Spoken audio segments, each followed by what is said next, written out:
tonight we're going to tweak Mono Blue Mill just a little bit.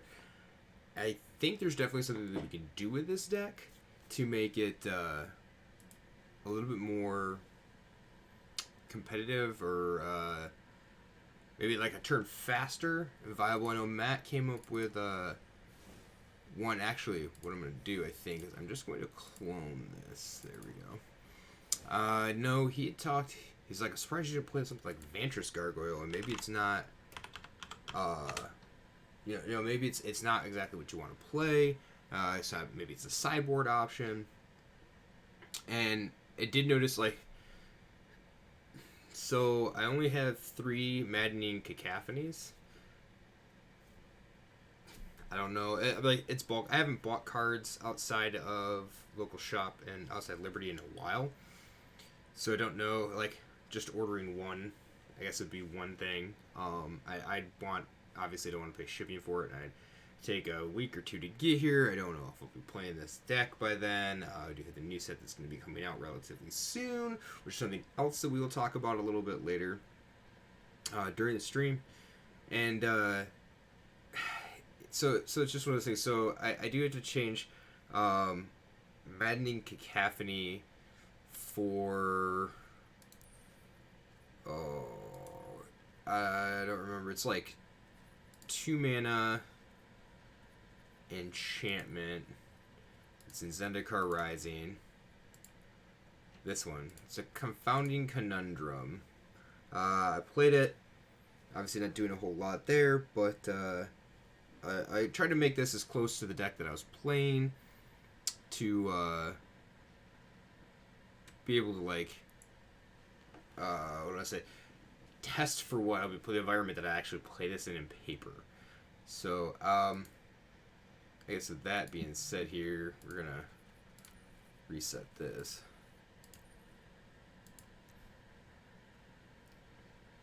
So do you think we have to tweak some things a little bit and figure out what needs to be done?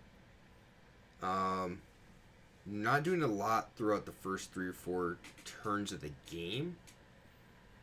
So do want to see if we could add potentially a little bit of ramp. Maybe give ourselves some blockers and maybe a little bit of ramp on some lesser cards there.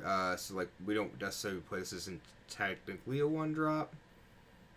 Because it, let's just face it, you play it on 1, you don't get any value out of it, it dies. People see the crab and they just want it to die. They want to kill it right away. Is really what it amounts to. So we're going to we're gonna see what we can come up with here. I don't know that there's any like good elves that produce green. We could go into a like Jorel mill, but that's second card each turn. I don't know how helpful that will be. Caryatid, 2 mana, adds 1 of any color. I don't think I want to play Lotus Cobra. Also just having, a big target on its back.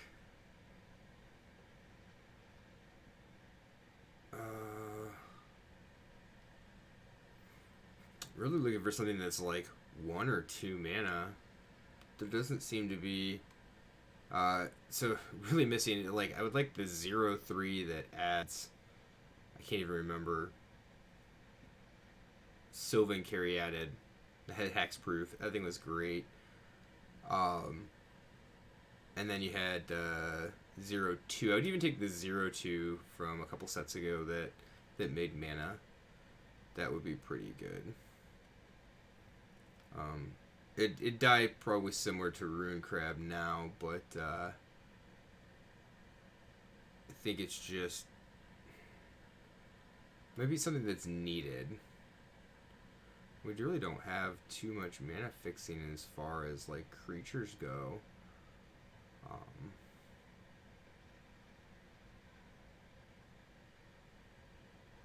hmm.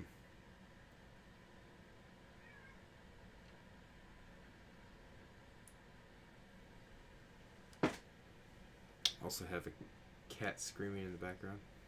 I don't know what she's doing.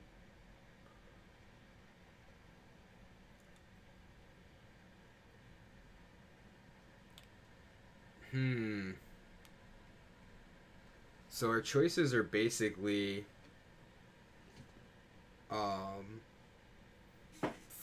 like Tangled Florahedron and like the 3-mana one, like Elysian Caryatid and Lotus Cobra. Not too many choices when it comes to ramp. And creature wise at least. We do of course Lotus Cobra, but it could be super powerful, but it's not going to do a whole lot for me with the fact that I'm going to probably not worry. Like, I'm probably not going to do a whole ton as far as like lands are concerned. Could drop like Ominous Seas and play Oath.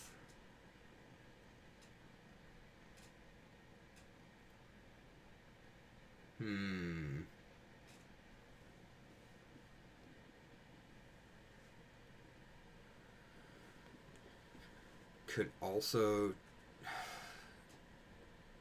replace a couple of different. So like Into the Royal's really good. There's no green cards that mill. Is there any like what do we have that just straight up mills?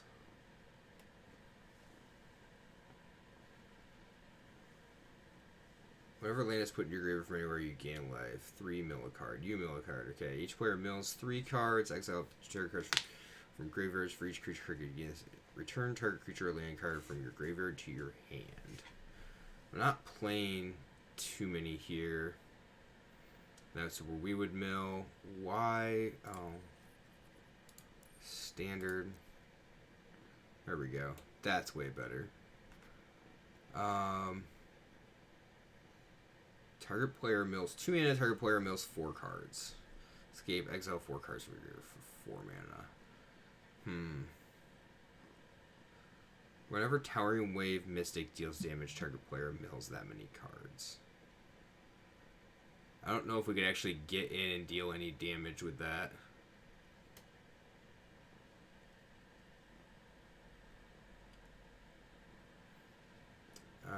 3 mana tap and then draw a card. It's any damage, so... Oh, I guess I didn't realize that. The card still sucks? Yeah. Well, hello, Matt. How are you? Whatever's landed... Yeah, I already read that. There's really just not a whole bunch of mill cards. Like, there's a lot of self-mill. We could play Wind Robber. Sack it, draw a card. Like, it definitely could be something for us. It's a 1/1 flyer for 1. It might be better than just, like, Sharknado.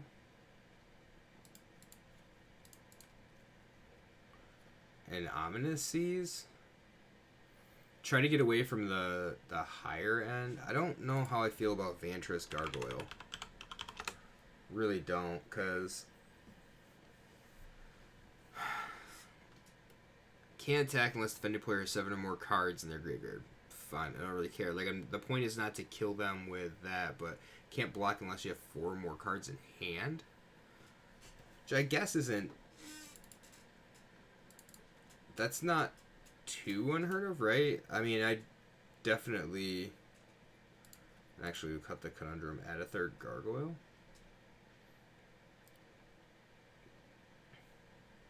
Wind Robber might be better than I actually think it is.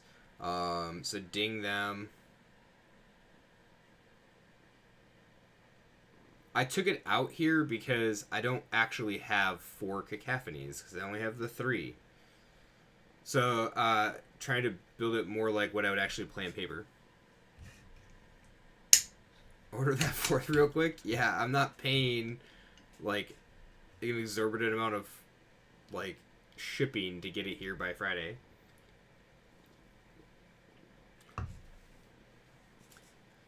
I should have ordered it last week, and then it probably would have been here for this week, but I didn't know what was actually going to happen. And I think like I think the 4th is probably better, but I'm not 100% sure there. So 4 royals. I can take the opportunity to order 4 full art foils. I could. I own 1 regular full art there. I also cloned the deck. I didn't just straight change it to make sure that I could go back to what I had originally. Oh, you're about to hear some beeps because I forgot to do this. I'm sure it's going to update. No? No updates? Cool.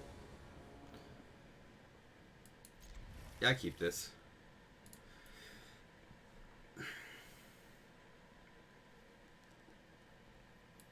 Do I just like... I'm not supposed to do this. But I'm on the play. So odds are... they can't do a whole lot. Do I... yeah, I'm gonna Vantress Gargoyle here. And maybe Vantress Gargoyle is just gonna be better than I gave it credit for. Kill the crap. Yep. Should have just waited, I guess. Not play the Gargoyle. Discard a card. Discard the land.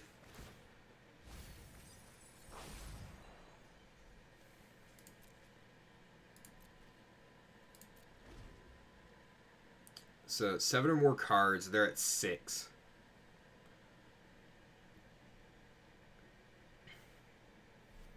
Maybe having Vantress Gargoyle in isn't such a bad idea to where it can, like, it actually can attack. It just give me an additional, like, an additional way to deal with things.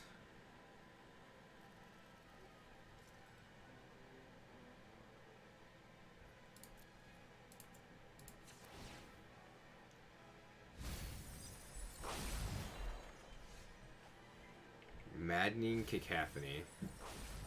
Wasn't that just nice?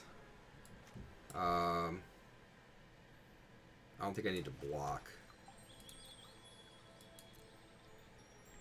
I think I just attack, like, go on the offensive, and if I manage to get in enough damage, then I manage to get in enough damage. I'm gonna wait and just leave up into the Royal.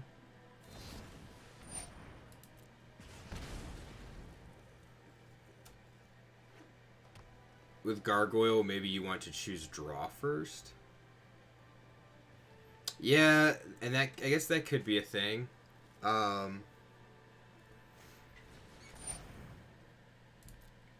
That's gonna be the, like, not gonna actually know.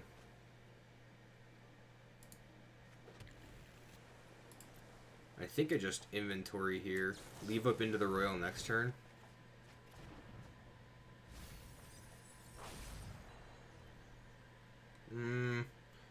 Nope, we're going to just into the Royal this now. Because I'm going to play Teferi's Ageless Insight. It's not blocking.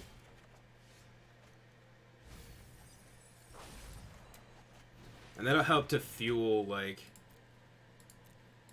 it'll help to fuel being able to keep 4 cards in hand to be able to block, I guess.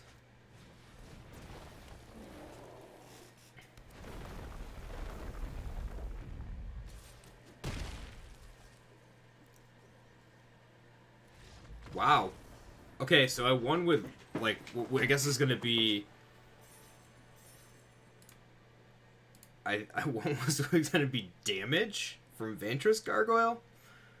So maybe Gargoyle's better since I can hit. Maybe Gargoyle's better than I thought it was going to be in this deck. Since getting them, cut the Wind Robber, add Gargoyle. Yeah, that could be a thing. Go to 4.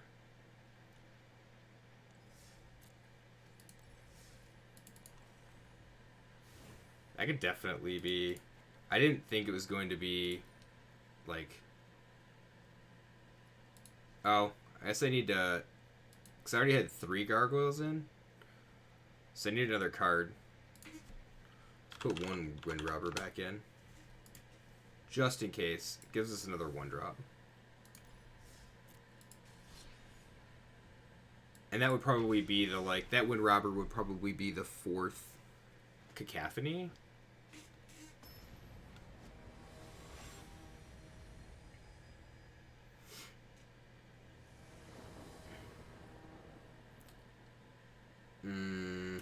Okay.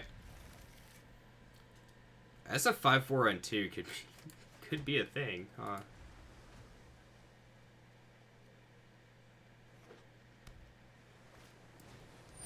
Ruin Crab.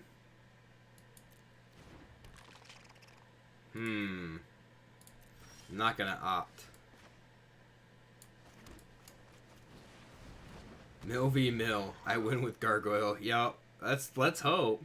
I mean, if it's Dimir, then they have removal.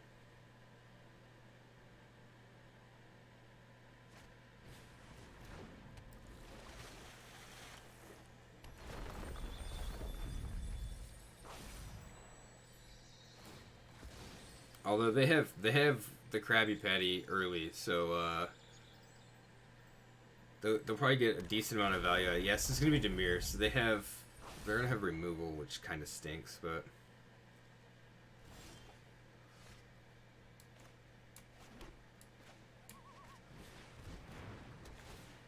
Into the Story could be super useful. Ooh. Do I want a second Gargoyle here? And ditch Into the Story?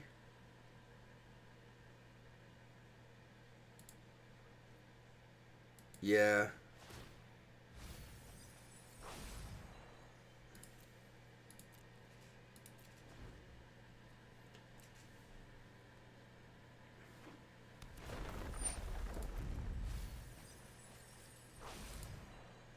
I mean, they're kind of helping me with a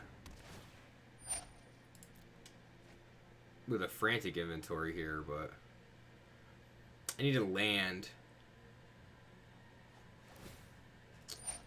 That clock, if I get it turned on.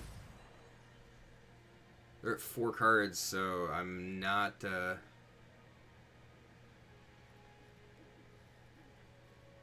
in the best of positions here.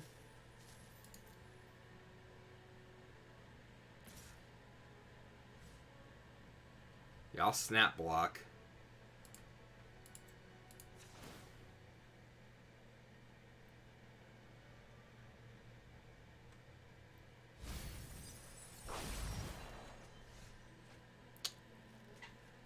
Actually, just the draw there. Yeah, from the 1 mil. I'm gonna go.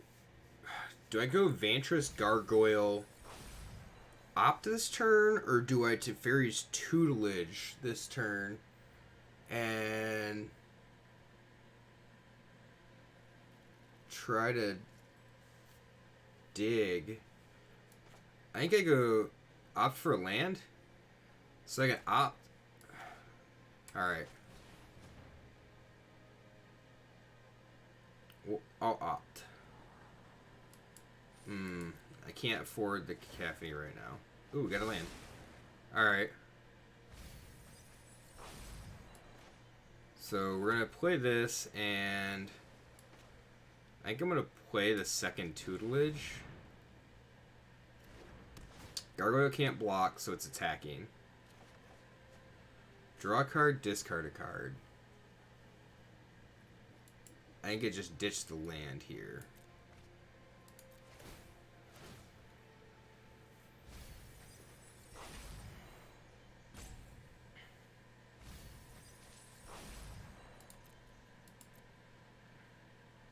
It can't block, so I'm definitely attacking.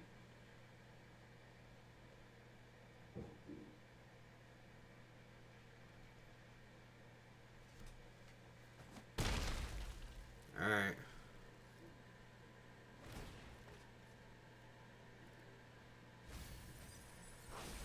I might just have to frantic inventory next turn and not be able to insight.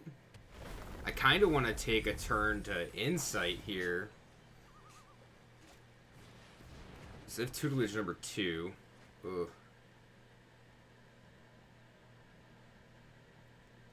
So insight would just make frantic inventory that much better and fill my hand back up.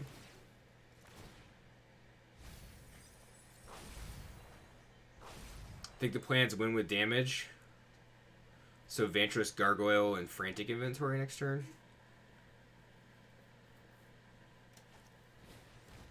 Well, they kill the Gargoyle.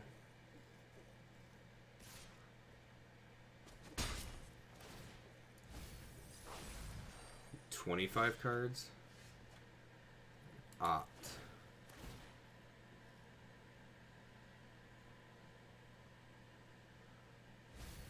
I think I lead with frantic inventory here.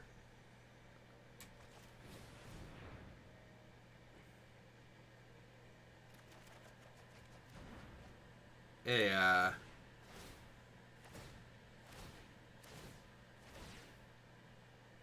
so I'm gonna go. I think I opt to see if I can get another crab.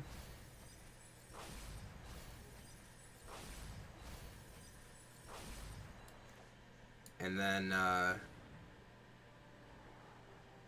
that's another opt.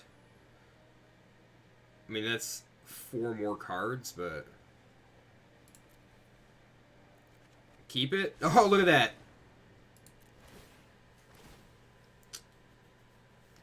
It'll be fine. It'll be fine.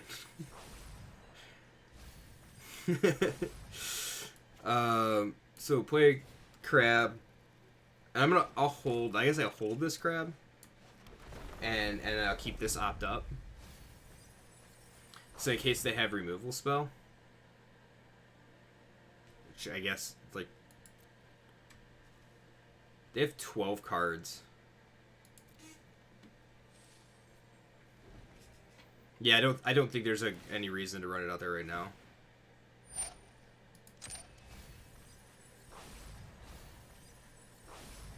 I have 16 cards left. They have 11. Oh, this is actually close. Oh.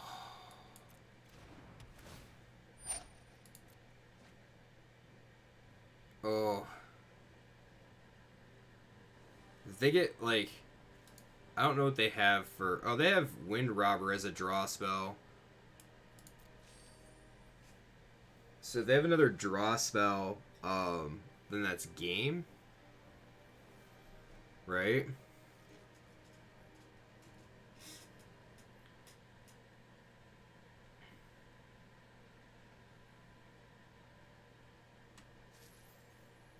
Like, I guess... You think we're winning with damage? Me, a draw cantrips? Of course. Of course. Alright, so they'll resolve.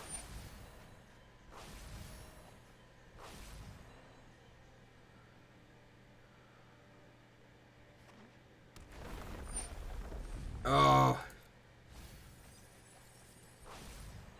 They have 10 cards. I need them to just draw a ton of cards.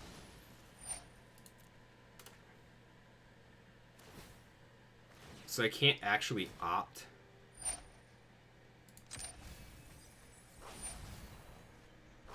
I mean, I can, but they have to go to, like, draw? Holy shit. I have no land for the crab now, though. And they're at 5 cards. So close. That's so close. Oh. Yeah, there's no way to do this, right? Like, I can't put anything back.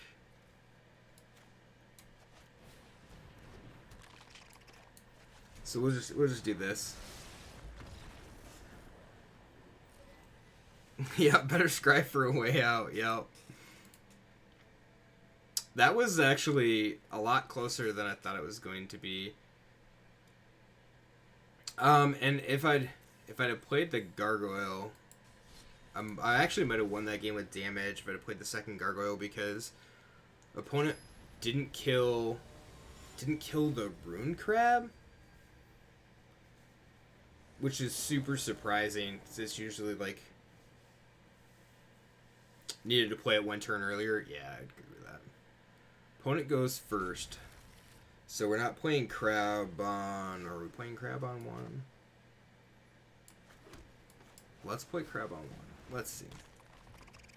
I'll probably get owned and, like, stick by my... Don't do this on turn one. Oh my gosh, I didn't. That's great. We're just going to mill them 8 cards.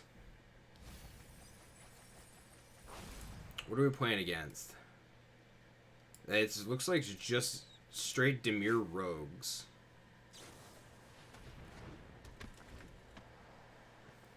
I need a land though. I shouldn't have played Caffeine. I should have played like Frantic Inventory or Opted. Oh, never punished, right?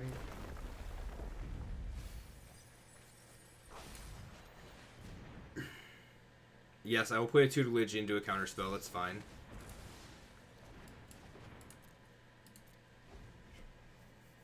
That's fine.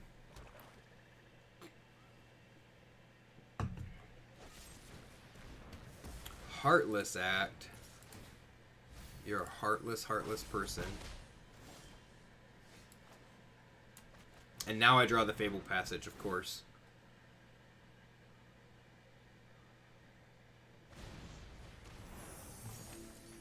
Okay. Field of Ruin. Well, Field's going bye-bye, I think, here.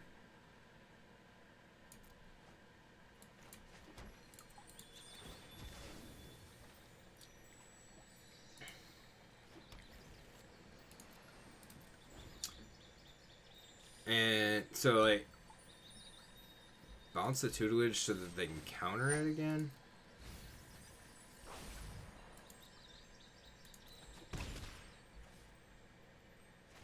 Two cards in hand? Scavenger, okay. Jace. Jace doesn't do anything in this.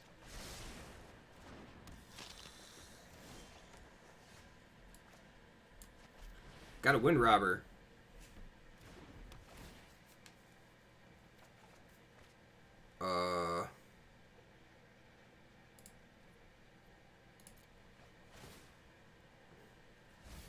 I'm probably like way too slow here.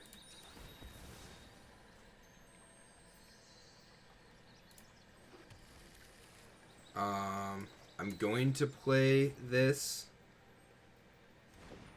just to block Scavenger. Hopefully.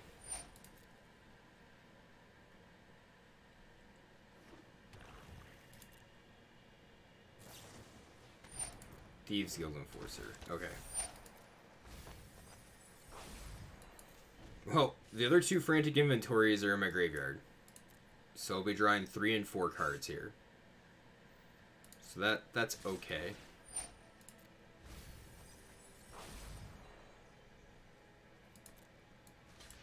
Let's block here. It seems kind of okay. Oh, they're gonna freaking ninjutsu their Zereth thingy in. Ugh. Ugh. And then they'll get back. I don't even know. Either a Wind Robber or a Crab.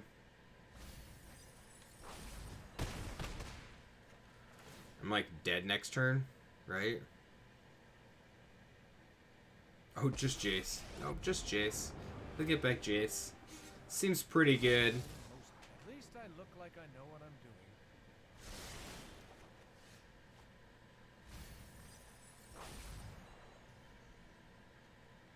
doing. So I take a bajillion. I've got to draw something good here. Vantress Gargoyle.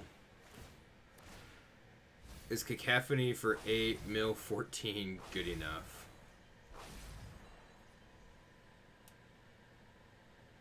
Huh? You mean mill for 8, mill 14? Or you mean for 6? Or just mill 8, huh?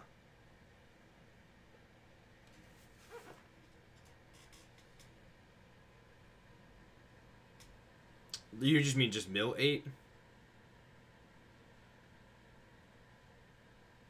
Oh, draw 4 is 8 more. Yeah.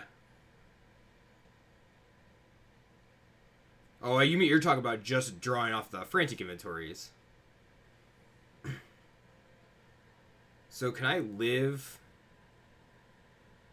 If I play Vantress Gargoyle, block here, bounce Zareth San back to hand...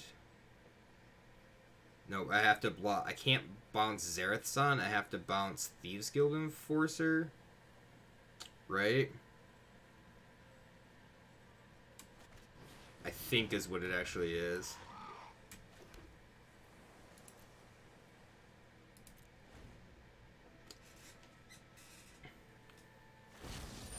What a refreshing thought. Yeah, I have to declare blockers first and then bounce, yes. Oh, let's see, like, that would have been okay. So, blockers... I guess I could block... I could block here since I'm going to lose it. And then bounce the Scavenger. That's probably better.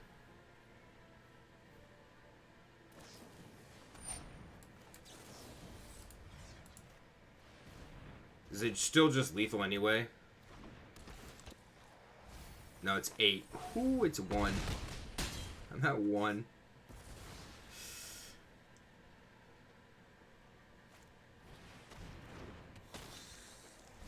So 2 takes him down to 18.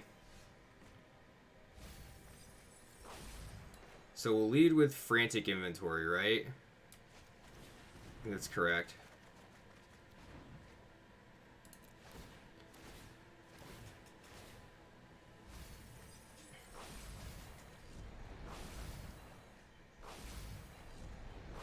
It takes him down to 10. Cacophony for 8. 1 opt is 2. They should go to 0.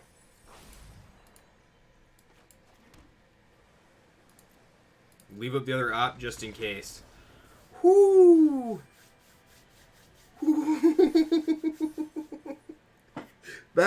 That was close. So that's a win through a gigantic night goif, whatever the hell that thing is, Tarmohawk, and a Zareth San. I did pull that one out. That one was pretty close. How's it going tonight, Tempt? How are you?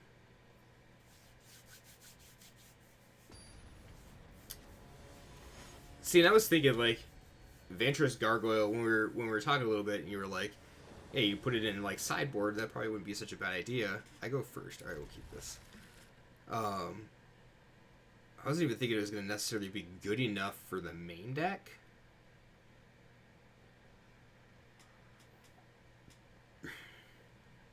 And also, like, Teferi's Ageless Insight. It's really good if you can get to it, if you got a board state that you can stabilize on, but other than that, not. 5-4 does stop a lot of things. Pop-Tart, what's up? Got pizza.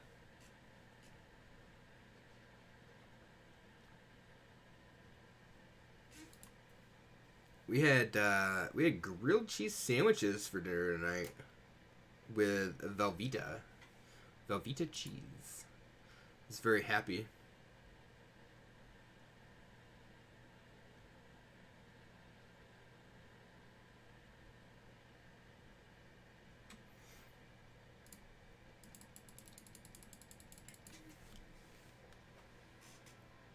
Oh, there's a new one. Is that what it is? I didn't realize. I didn't realize that they were like replacing that daily. We're waiting for opponent here.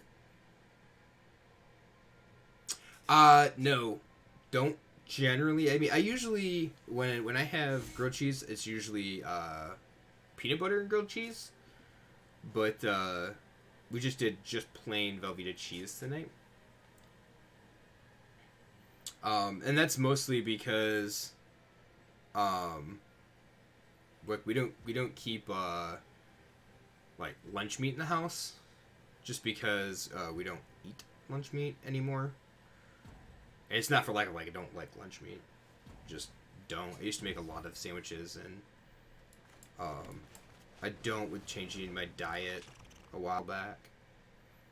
Although I do have something cool to show you guys.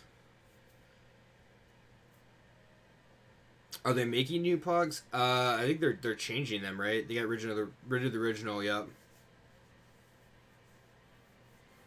Yep.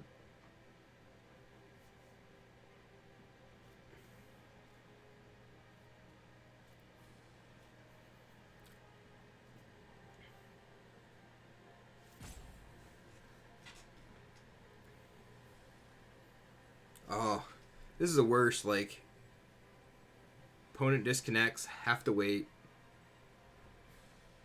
for this stupid rope.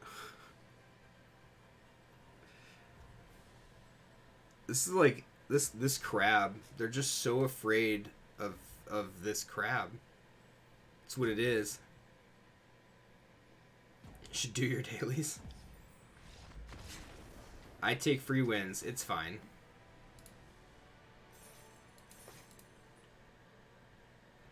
Attempt to eventually, maybe one day, potentially, possibly get out of silver. The struggle is real. And she's like laying down nicely, so I'm not going to stand up yet, but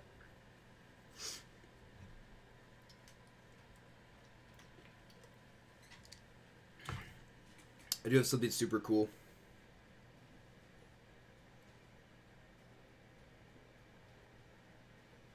The only Twitch channels you watch? Yeah, that's fine. Do I want to bust those kill creature dailies out real fast? This deck can't kill creatures, though.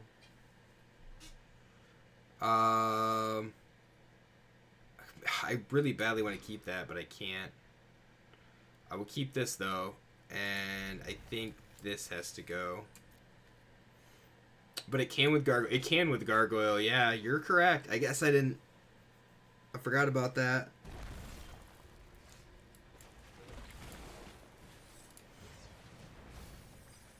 Board wipe that deck. You white tokens.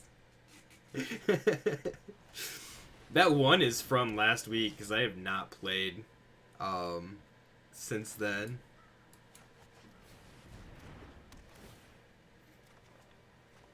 Ooh. We'll discard a land. Gain 3 or more life this turn. Create a 2/2 white griffin creature token with flying. I think they're planning on trying to gain some lives. Like that. What? What?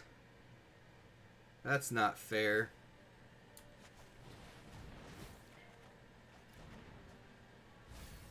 You make a daily token attack, we'll do that next. Okay.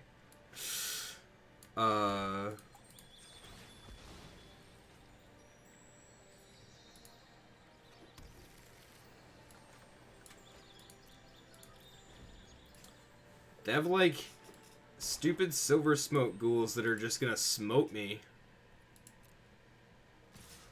Attack for 8? Bleh.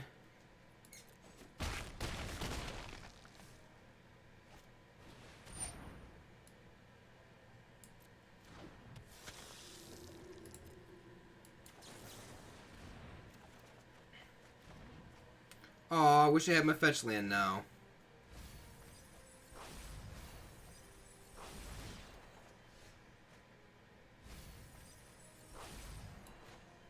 Ooh. this. This.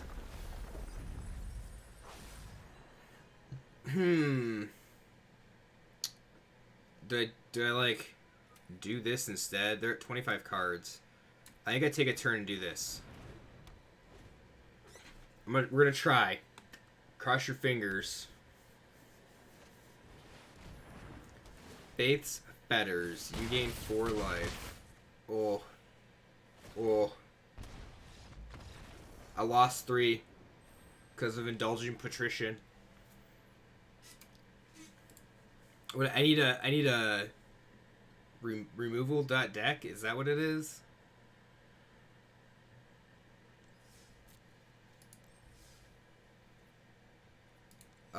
So what do we do? Destroy.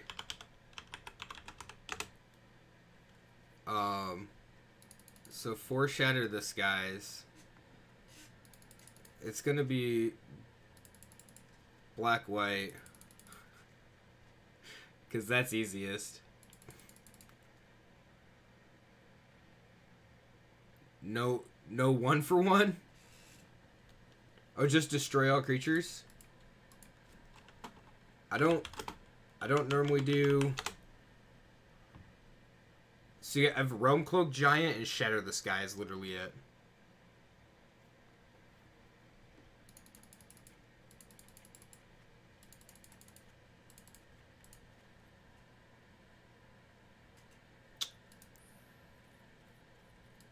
Yeah, but I don't have standard. That's all I have. Destroy all creatures. Is there something else?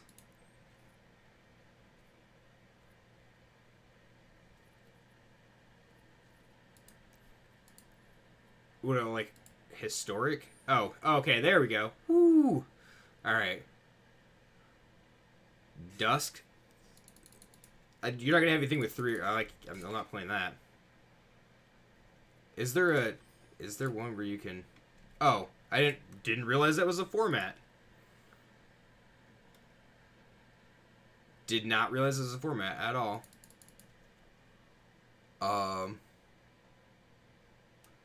You're not gonna have anything with 4 or greater, right? -1, yeah.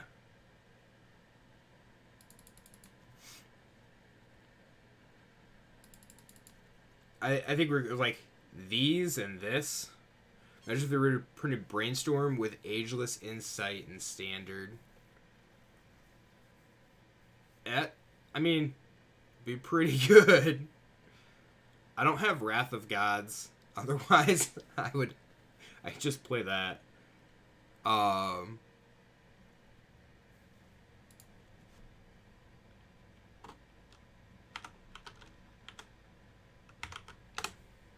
can't do like -1, -1, or -2, -2. Suffocating Fumes. What's the -2, -2 one?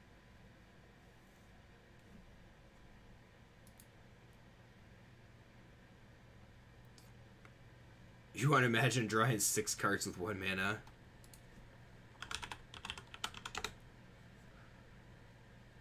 Witch's Vengeance, -3, -3. There's like a 3 mana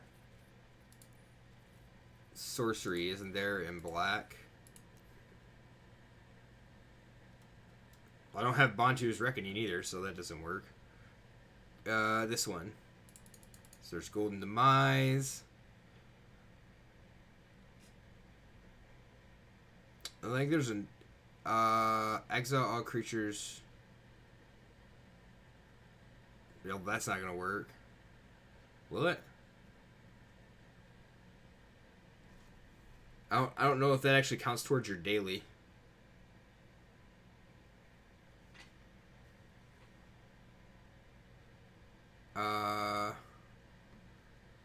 Creatures get -1, -1 until end of turn. That'll work.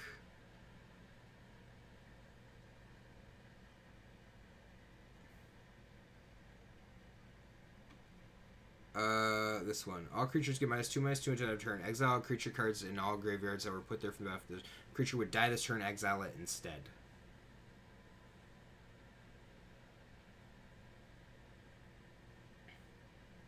I don't think that would work. No work. Okay.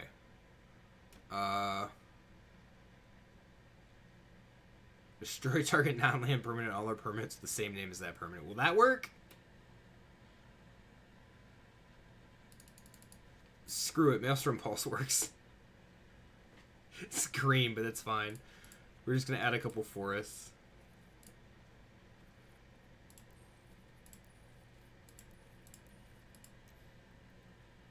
Gonna add a couple more forests.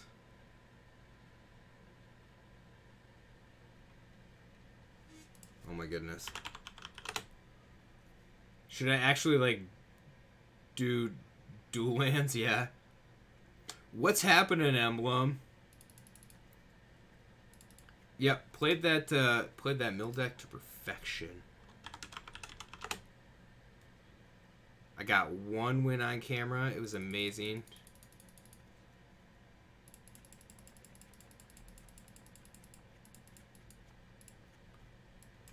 I was super happy too.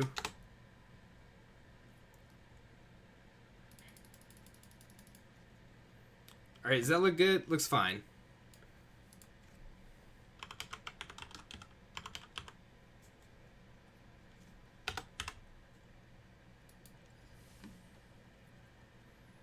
A couple of dailies. Yeah, we're clearing a couple dailies. Yes. Because after 2 days of playing, I had killed one creature, and I killed another one today. Tapped with a push-up. Oh, and you'll notice that it's down a little bit. I lowered the rates.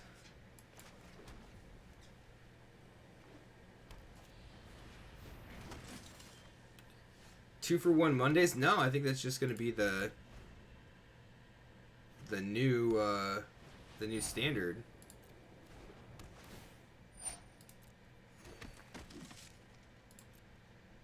Look at that! Look at that! 2 for day. Yup.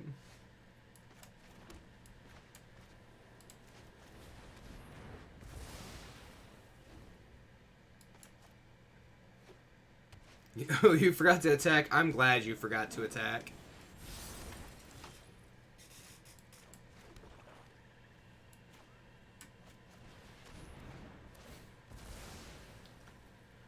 Gonna be popping up at the end of the year for that's the hope. That's the hope. Also trying to figure out like why. There we go. I was like not showing up for redemptions.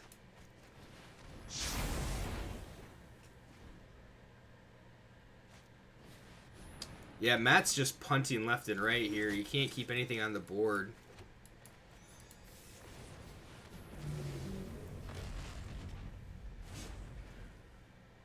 I gotta find a way to win, though. I'm gonna have to play this Realm Cloak Giants.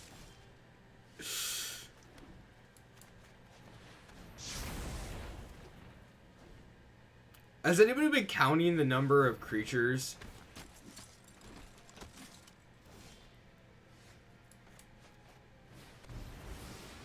What that thing costs? Oh, it costs 5? Whoops.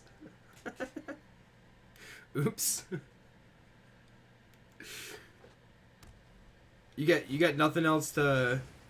Well, let me get a Scry 2 and it's gonna be amazing. Bottom. Alright, Scry 2 more.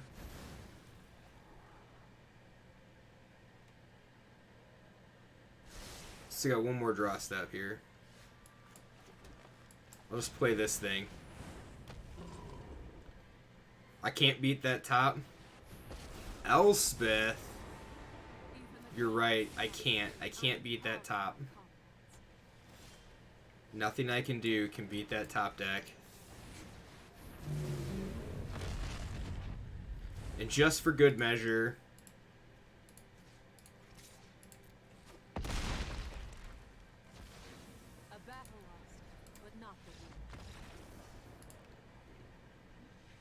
Let's see where we're at.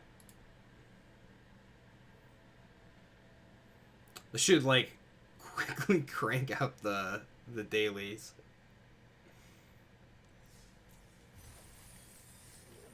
Look at that. I killed 40 creatures there. Yeah. Rub Cloak Giants got some pretty dirty hands there. Look at that.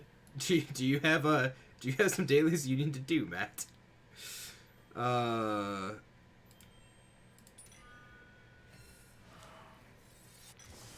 Can't believe you came back from that one. You need to attack with 30 creatures? Your secret for that? I do want to see your secret for that one.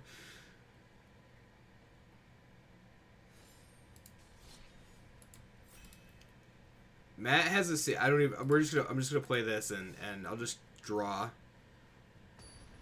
You can't. Yeah, you didn't.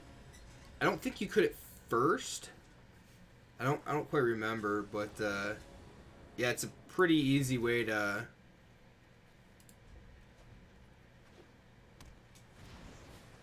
Oh jeez.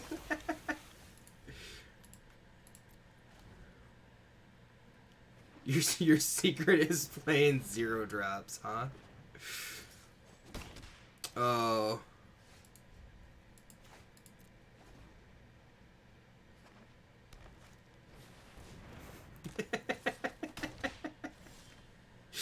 Oh, I guess I should just play lands and then it won't matter, right? I don't have to discard anything.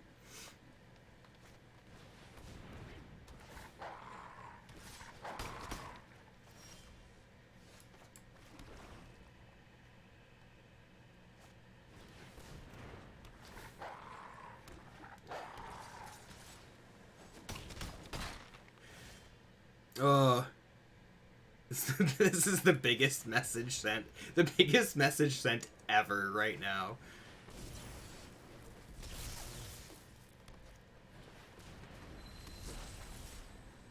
I mean, you might as well attack with those. That's fine, right? How many creatures do you have to attack with?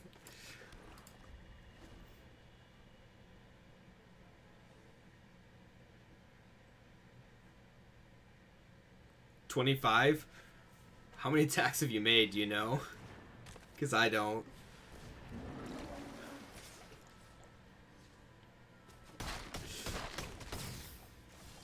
You know, there's gonna come a point where I just can't... I can't take this beating. Beating's just too brutal.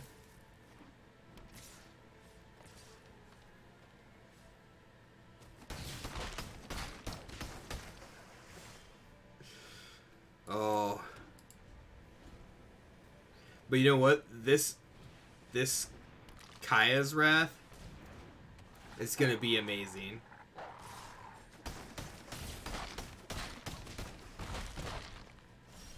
He dealt damage to me. What an ass.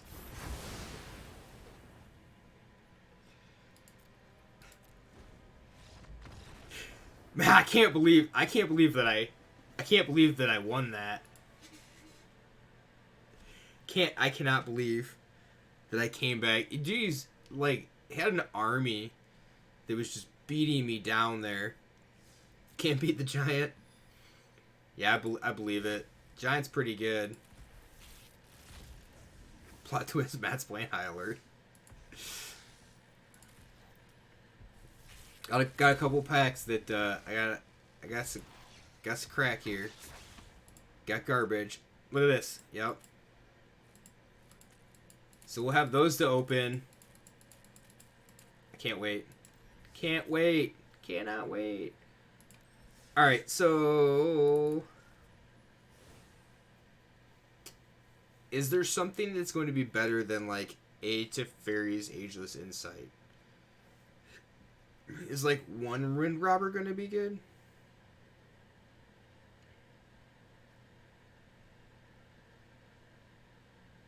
I did notice the World Tree isn't legendary. Yeah, so, like, that's definitely something that at some point in time we're going to have to talk about. We're going to talk about some spoilers. I have not seen many of them. What was really odd was I was having a hard time pulling up the Mythic spoiler website. I don't know what the hell happened. Like, it just would not show anything. It was like, this site is not secure. It's protecting you, blah, blah, blah. And, Like, you should get information. Chrome just wouldn't let me see the pictures. I had to reload Chrome like 3 times. It's very odd.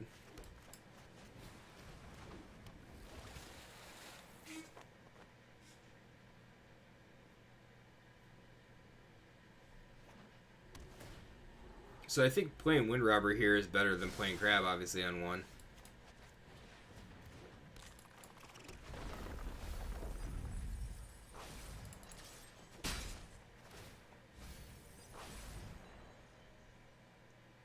Need some lands, though. Need some lands pretty bad. What? Double Krabby Patty? How rude.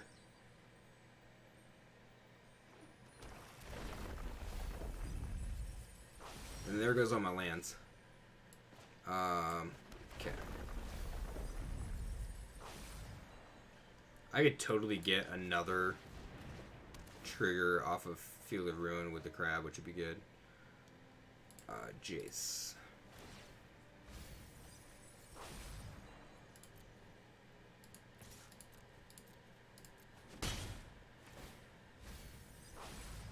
I'm gonna make them mill a bunch. Concede now, can't win because of the crabs. It's possible. It's definitely possible. I need some lands. Need some lands pretty badly here.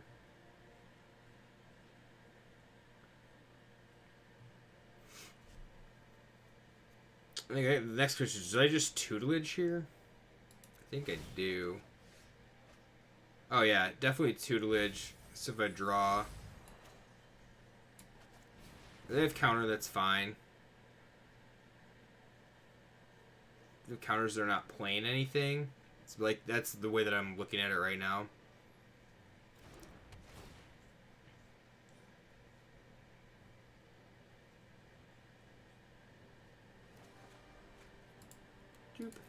Discard that. It's just like, it's not optimal, but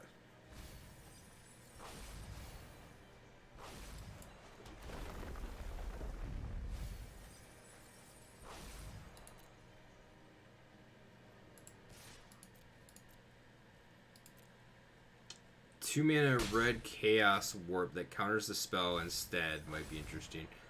I guess I have to look at that. We're gonna go through. Wonder why they didn't flash. They took the extra 1 damage in 1 card, which seems kind of odd there. So we're gonna go through. I don't know if that was a follow or a sub. Oh. Went do do do do do do do. I think it's a sub. Thanks for the sub. Woo. Still SoCal with the T1 sub. Thank you so much. So 6 months out of 4-month streak. That's pretty sweet. Greatly appreciated. We've got that's 5. Come on, text speech, a little enthusiasm. Yeah, help.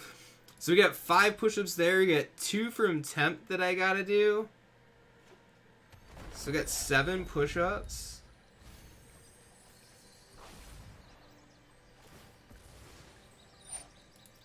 We're gonna see if we can do this, and then we got something to show chat here after we get done with this, and then we're gonna look at some spoilers. I think. Are they gonna Zareth's on here? No? Okay. Yes? No.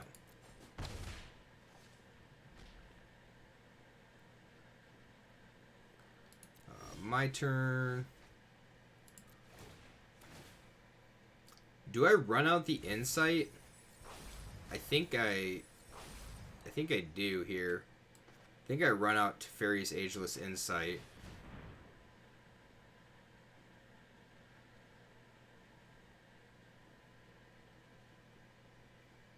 Because the Wind Robber then just, like, it can mill a card, and then it can draw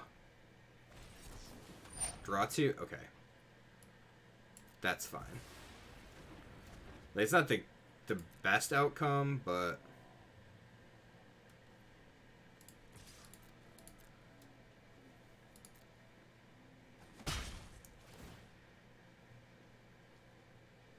they have 30. They have 22. They've actually countered me pretty well. I've not drawn any cantrips, which has been really bad. Heartless Act. Heartless Act, my Krabby Patty. Makes me sad.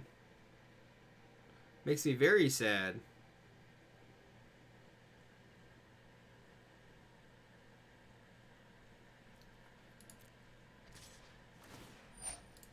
See, like, things like this are what just make Demir, I think, better at the mill game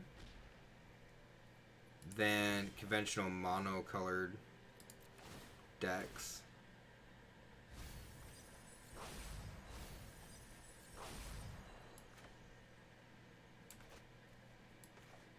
Come on.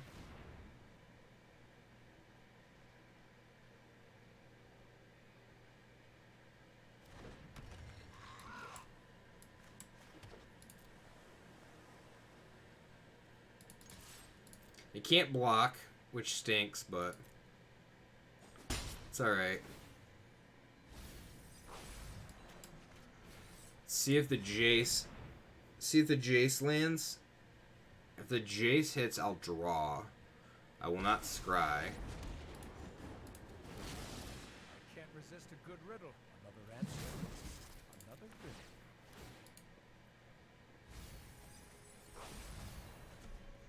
Cool, and into the Royal, even better. What are they at? They're 11 cards.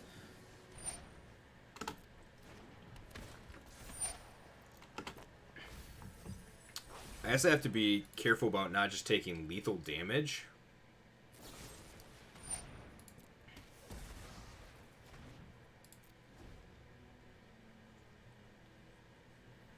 Because that could just actually happen at some point, right?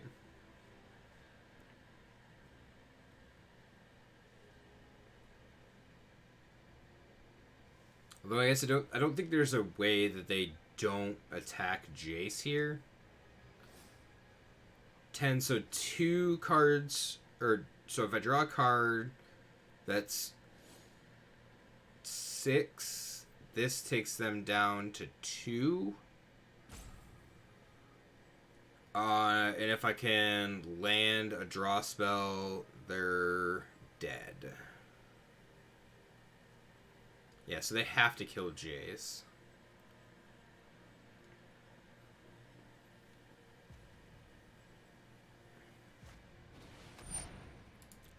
Oh. Oh, the Aghanim's waiting for one. Okay.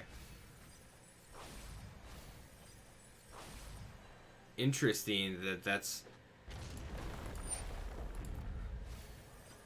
Okay, so they're dead, right? Or did I miss something? Because this would be 4 cards. Draw step, so 4 cards for draw step, 4 cards for Wind Robber. It's 8 plus...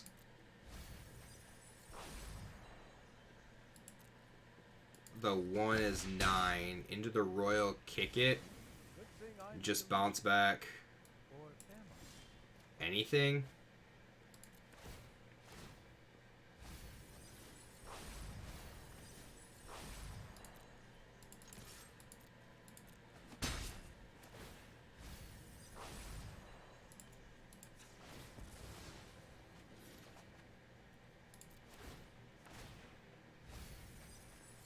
And then I just kick this.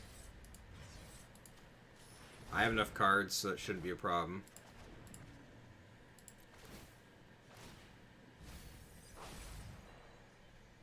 Play this, go. Yeah, that's right. There we go. Woo! Made it silver 2. Made it to silver 2. Alright, I have to go here. And I have to change some things. So bear with me. So if I do this, I have to turn this off. And here's the reason that I have actually. I'll do this.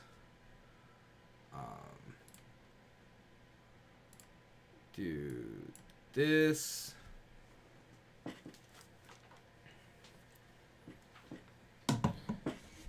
See where the giant green screen is. And I have to show this off. Hey! I guess I gotta go a little closer. I don't know if anybody recognizes what that is. So we've got, oh yeah, and I also forgot, I gotta do arm curls for every push-up too. So,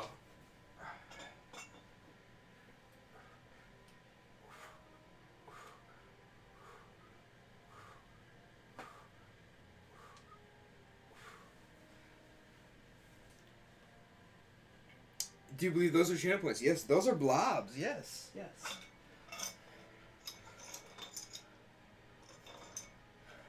3, 4, 5, 6, 7. Yep. So we're going to debut new. I would say we're going to debut. I'm going to be debuting new shirts.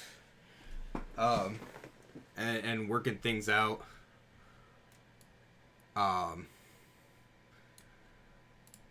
Currently I don't know if there's a way. Person who does them up doesn't have like what do I say, like an actual storefront. And like the cost of shipping, I'm sure, is just ridiculously expensive. So I think it's like, as of right now, it's literally just doing them as different giveaways. She also has different types of shirts. So she made like the 6 or whatever that I wanted. And I think it was 6. And she did a couple different types of tree shirts, so I could like actually pick out which one I liked better. So I'm gonna have a bunch made up, and then kind of go from there. Okay, I am going to. Excuse me. Why? I don't know why. This like. Stupid rewards, like the queue won't work.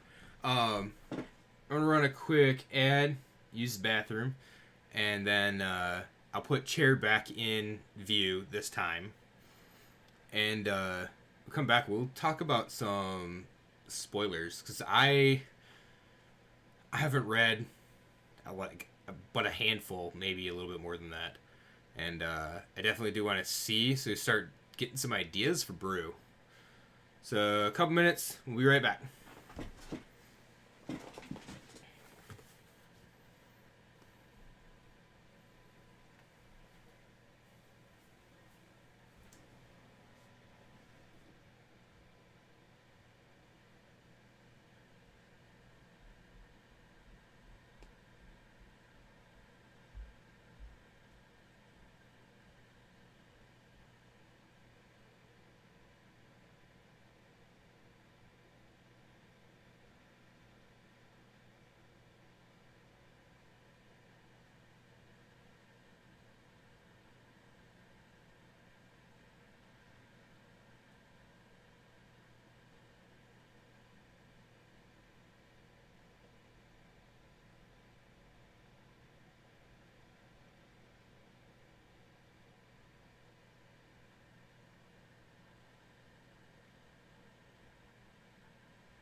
Emblem picking on chair. I see how it is.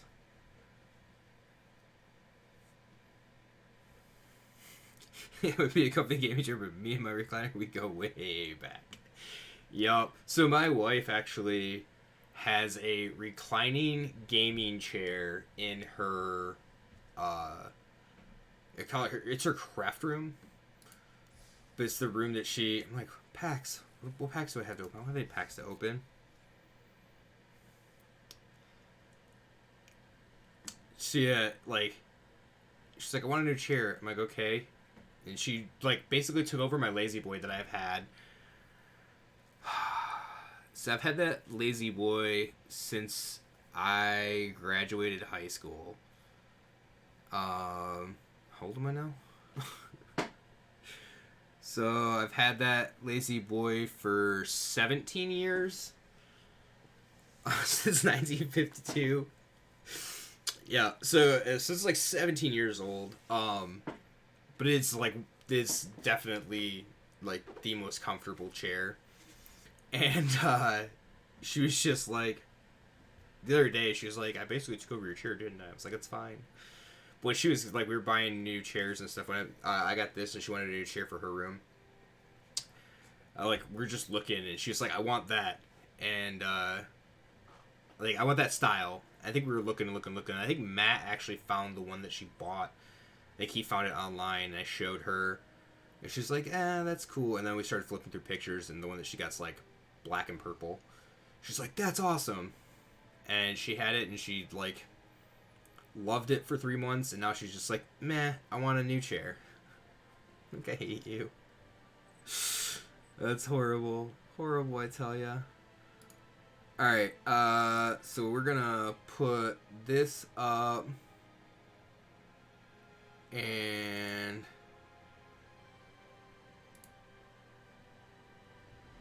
let's see. So put that up, and first world problems. First world comfort. Yeah, that's right. Let's go with this one. All right, look at that. Oh, and I'm like just off the side too. It's like perfect. We're gonna move this up here though. That looks way better. 3-month old chair, time for a new one. She didn't get a new one yet though. Okay. So we've got a couple of themes, right? With the new set. I know one of them is gods. So they brought those back because this is like the Viking set is basically where it's like taking place, if you will. So the white god, 4 mana, creatures you control that are enchanted or equipped have double strike. At the beginning of each combat, you may attach target or equipment attached to a creature you control to target creature you control. So you get a free swap, right?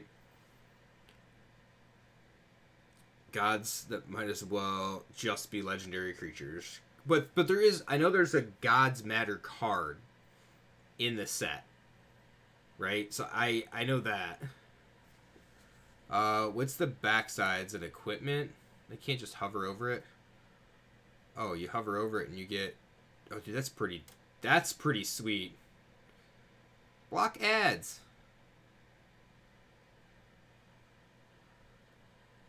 Sword of the Realms, 2 mana. Equipped creature gets +2/+0 and has vigilance. Whenever a equipped creature dies, return it to its owner's hand. Like, those alternate arts are pretty sweet, though. Those are pretty awesome. Alright, so then we got Alrun, God of the Cosmos, 5 mana, 1/1. It gets +1/+1 for each card in your hand, and each foretold card you own in exile. Which seems like that could be pretty good with the blue ones that I've seen so far. Beginning of your end step, choose a card type. Then reveal the top 2 cards of your library. Put all cards of the chosen type in your hand. Rest of the bottom of your library in any order. Okay. This is Bird. And Haka Whispering Ravens. The 2-mana 2/3 would deal combat damage to player returns to hand and scry 2. This one doesn't flip like the other one did, though. Okay. Bulky, God of Lies. 2-mana 2/1. Oh, this is the Tybalt card. When Valky enters the battlefield, each opponent reveals their hand. For each opponent, exile a creature card they revealed this way until Valky leaves the battlefield. X, choose a creature card exile with Valky with converted mana cost X. It becomes a copy of that card. And then it's 7 mana freaking Tybalt. Oh, okay, so this one flips. That's pretty cool. Tybalt Cosmic Imposter. As it enters the battlefield, you get an emblem with, you may play cards exiled with Tybalt Cosmic Imposter, and you may spend mana as though it were mana of any card to cast those spells. Alright. 2, exile the top card of each player's library. -3, exile target artifact or creature. -8, exile all cards from all graveyards, add 3 red. Interesting. I'm kind of digging the, like, alternate arts for these. Torolf, God of Fury, 4 mana, trample. Whenever a creature, planeswalker, an opponent controls is dealt excess non-combat damage. Torolf deals damage equal to the excess to any target other than that permanent. So I'm assuming that this just means if it's a 1/1 and you're dealing 3 damage to it, you can choose to put the 2 damage somewhere else. Havoc, what's happening? How are you this fine evening here, morning there? We're going through some spoilers currently. Torolf's Hammer, 2 mana equipment, has 2 tap, unattached Torolf's Hammer, deals 3 damage to any target, return Torolf's Hammer to its owner's hand. Equipped creature gets +3/+0 as long as it's legendary, and equipped for 2. Okay, so you can, like, save the hammer? Oh, this one don't flip either, though. Aw. That stinks. So that's kind of, this is kind of like a, like an emergency, I don't want to say bolt, but, I mean, because this is an activated ability, right? Not an actual equip cost, so it doesn't have to be done at sorcery speed. Okay. I did see this one. Asika, God of the Tree. 3 mana, Vigilance, add 1 mana of any color. Other legendary creatures you control have Vigilance, and tap add 1 mana of any color. I like this one. Prismatic Bridge, 5 mana on the backside. At the beginning of your upkeep, reveal cards from the top of your library until you reveal a creature or planeswalker card. Put that card on the battlefield, the rest on the bottom of your library in a random order. I want to play this card. Don't at me. I want to play this card. Like, bad. Look at this. Alright, TCG player, 18 bucks, 55 in foil. Oh, and it has the cool flip card thingy.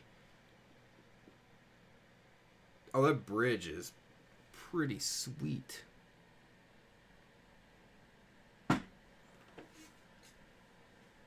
That is awesome. That is, like... So the art already, the art already is good. I like it. So the artwork's pretty sweet. And then this artwork's pretty cool, too. I don't know which one I'd rather have. I think I'd rather have, like, the regular art and foil, I think. So we're gonna see if we get through... We're gonna see we get through some of these mythics here. So Resplendent Marshal, 3 mana, 3/3.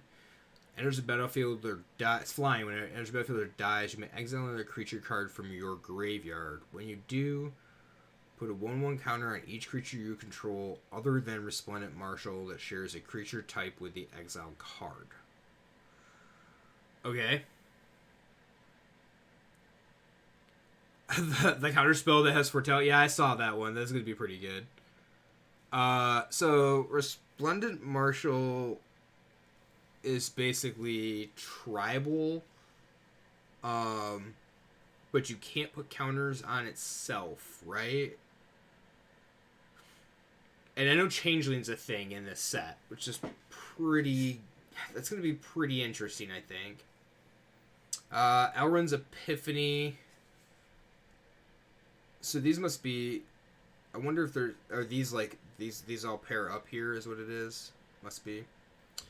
Elrond's Epiphany, 7 mana. Oh, yeah. Create 2 1/1 bird creature tokens with flying. Take an extra turn after this one. Exile Epiphany. So 6 mana, theoretically, a 6 mana, take an extra turn. I wonder, obviously not to the same power level as, what was the last card that we had? Nexus of Fate. So obviously not the same power level as Nexus of Fate at 7 mana. Exile Elrond's Epiphany is... Like, I think that's actually just got to be printed on all of them now. So I'd be interested to see if that actually turns out in a control deck. 4 mana Eradicator Valkyrie. I saw this. So 4/3 for 4 with flying, lifelink, hexproof from Planeswalkers, and the mechanic Boast. 2 mana sack a creature. Each opponent sacks a creature or Planeswalker. Eradicator Valkyrie looks like it'd be really good in in a token style shell. Because it's sacrifice creature, not sacrifice a non-token creature, you can keep your opponent's board pretty clean. I think it'd be pretty good. Goldspan Dragon, 5 mana, 4/4. Okay. Flying Haste. Okay. Whenever it attacks or becomes a target of a spell, create a treasure. And treasures you control have sack this artifact, add 2 mana of any one color. The fuck? Like, red needs more enablers? So... Let me get this right here. 5 mana. I'm assuming you're attacking with more than one creature at this point, right? You could... So if you have 6, you can... Like... Play this, attack, hold priority, target it with the pump spell. You'll get 2 treasure tokens off of it. Sack the 2 treasure tokens. Ember Cleave. Kill your opponent. Holy shit. Obviously, it's like 6 mana, and there will be other things that happen. But, like, if you play this in, like, a ramp deck, that's seems pretty darn good. And I know that there's a 1 mana green spell that's, like, gives it hexproof and +1/+1 counter.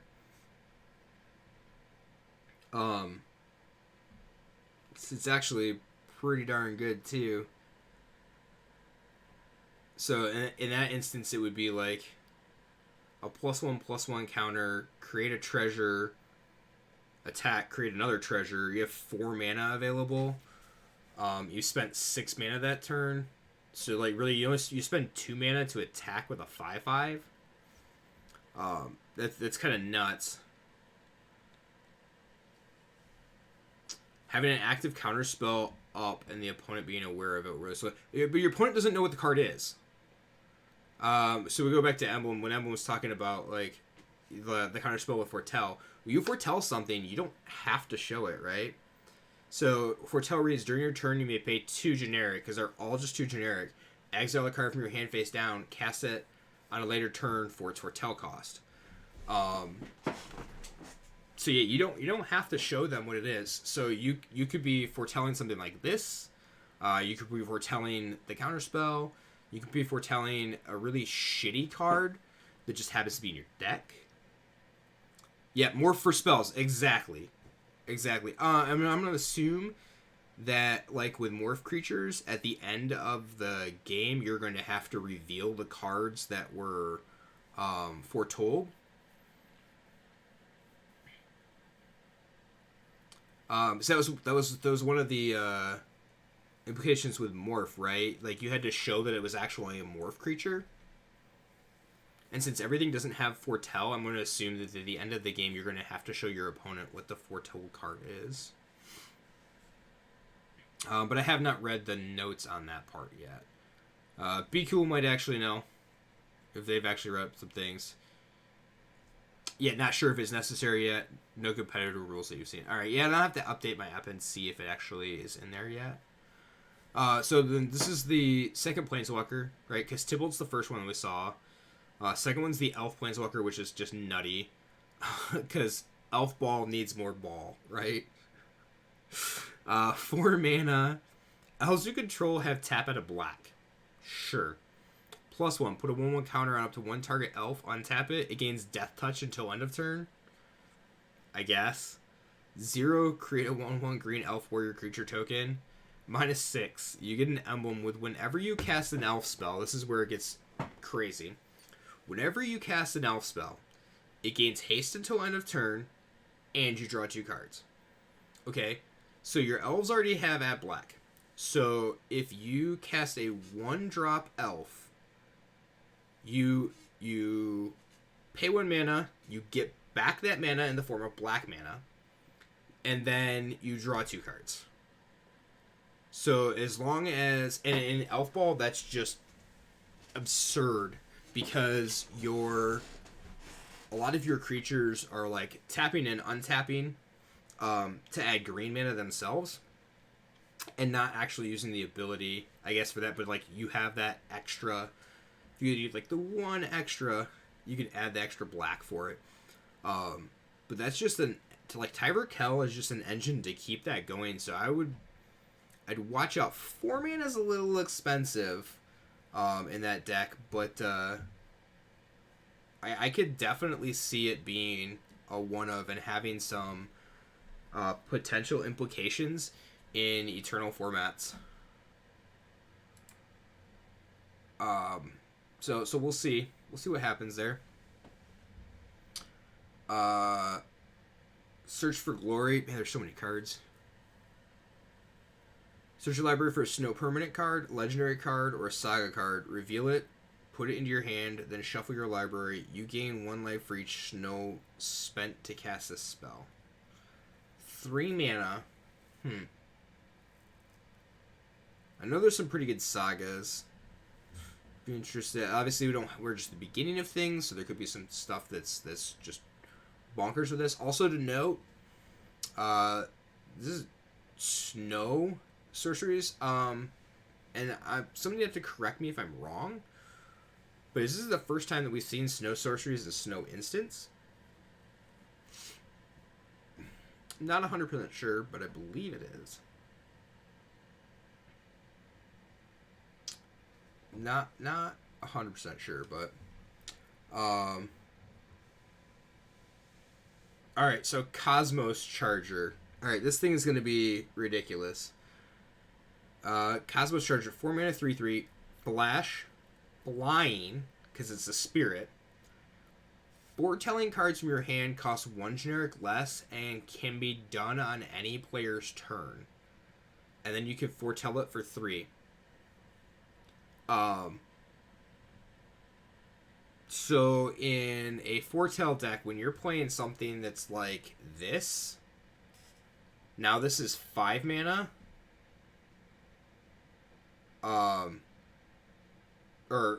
7 mana. Excuse me. So it's 6 plus 2, so it costs you a total of 8 to do it this way, but it's 7. But you don't have to pay it all in one turn.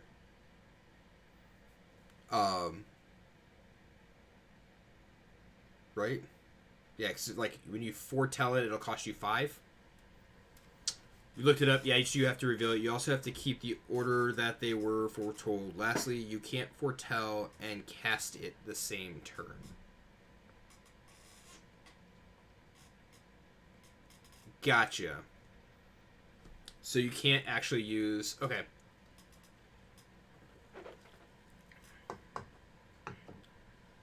Or excuse me, so the 2 generic cost 1 less. It's foretelling cards from your hand. It's very awkwardly worded, right? Because like the foretell cost is 6. But foretelling cards from your hand costs 1 less and can be done on any player's turn. So this will actually enable you to be able to use the generic mana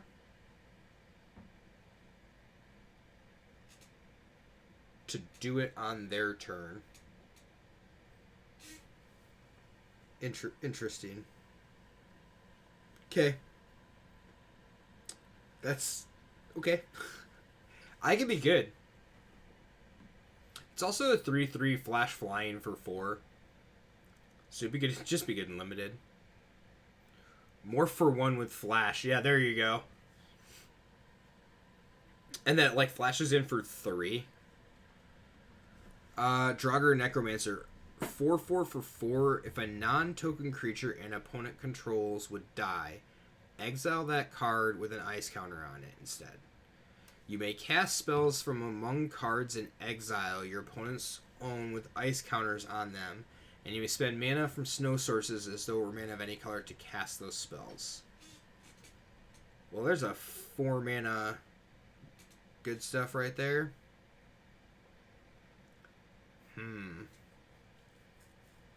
You just control the board with this and bring it back with this.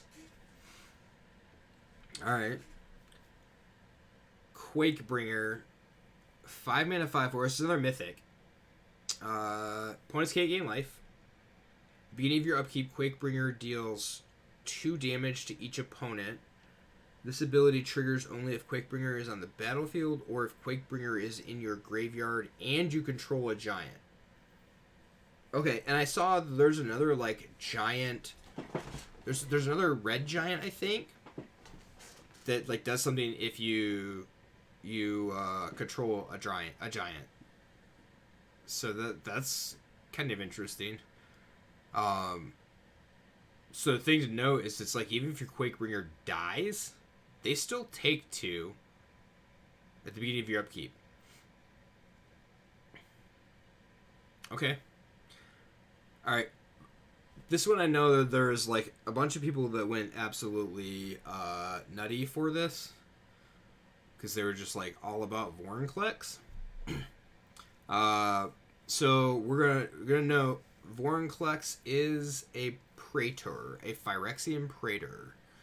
I don't know the story behind why Praetors are here or where we're at or what's going on, but 6/6 for 6, trample haste. There's a lot of freaking text on a green card again. If you would put 1 or more counters on a permanent or player, put twice that many of each of those kinds of counters on that permanent or player instead. If an opponent would put 1 or more counters on a permanent or player, they put half that many of each of those kinds of counters on that permanent or player instead, rounded down. Okay. So if an opponent would put 1 +1 +1 counter, they put 0. If they put 2, they put 1. If they put 3, they put 1. Correct? So this could be... I don't know that there's any decks that this... like other than there's the green-white... I can't think of the name of that centaur where it like... adds additional counters or whatever it is. So I guess I could see that there. I can see this being more of like a commander staple currently. So rally the ranks, 2 mana enchantment, choose a creature type as enters battlefield. Creatures of the chosen type get +1/+1. I think we've seen this before in other formats, other types. So tribal, I don't even know what to call it. It's in standard right now. There's a +1/+1. This is just tribal for 2. Sagas no longer work for opponent. What do you mean sagas no longer... Oh! That is a good thing to note. So your opponent would have to put a... They put a counter on it, and they can't put a counter on it until they remove the Vorinclex. Okay. Alright. That is definitely a good thing to note. It's a good interaction with Vorinclex. And they only trigger with the counter being placed on it. Yeah, because you put a counter on it, then do that chapter. Okay. Reflections of Lijara, 5-mana enchantment, enters the battlefield, choose creature type. Whenever you cast a spell of the chosen type, copy that spell. Okay. Okay.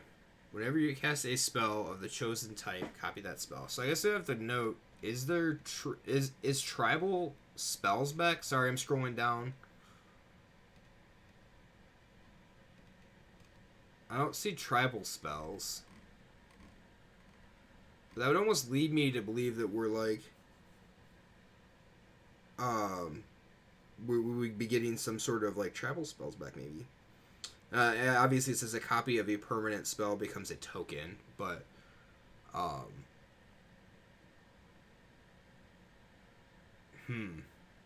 would like to see this with tribal.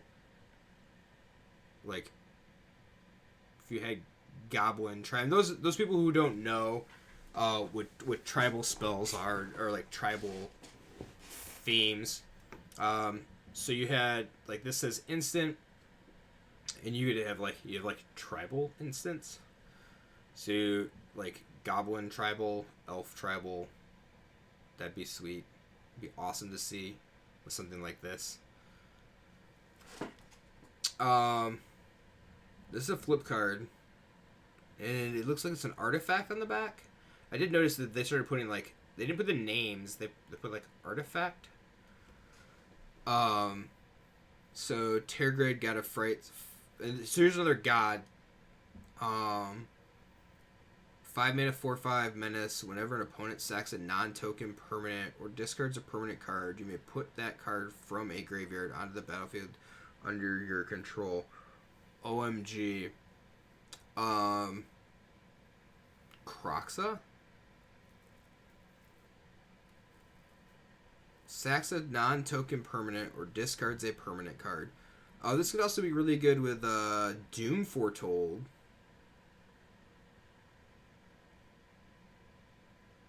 That could be really good, Doom Foretold.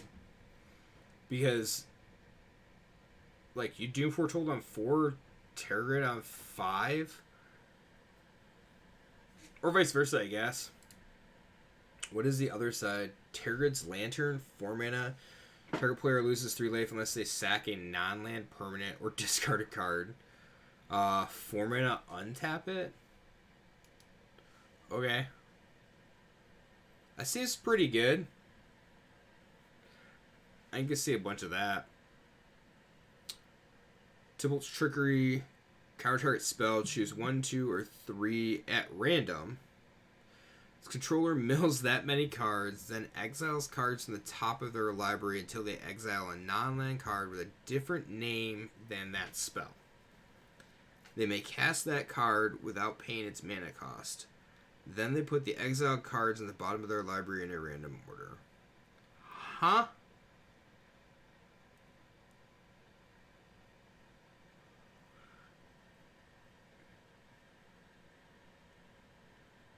Alright. So, counterspell. This is the counterspell chaos warp that you were talking about earlier. Okay. Place a spell on a stack. Sure. Tybalt's Trickery it. Counter that spell. We choose 2. It's just random, right? And we choose 2. So they mill 2 cards. Then they exile cards from the top of their library until they exile a non-land card with a different name than the spell we countered. And they may cast that card without paying its mana cost. What the duck? Yeah, I'm definitely targeting myself with this. I'm definitely targeting myself with this and not my opponent, I think. An attempt to just get like nutty bombs off of it. Because the last thing you want is like your opponent hits their gigantic creature, I think. Boy. Okay. Alright, alright. Battle Mammoth. 5 mana, 6/5. Whenever a permanent you control becomes the target of a spell or ability an opponent controls, you may draw a card. And you can foretell it. So you could theoretically play it 6/5 with trample for 4. Whenever it becomes whenever a permanent you control becomes the target of a spell or ability an opponent controls. It's not just Battle Mammoth, so it's whenever any permanent. That could be interesting. So then in that case you would want it out. But there's just so many, like currently there's so many good 4 drops in green. There's good 4 drops and good 5 drops, right?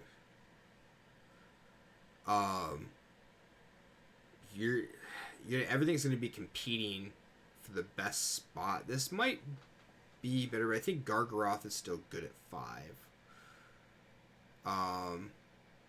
And maybe this is better. I mean, it's 6/5 instead of 6/6. If they were to remove it, doesn't matter. You draw cards, it replaces itself unless they board wipe.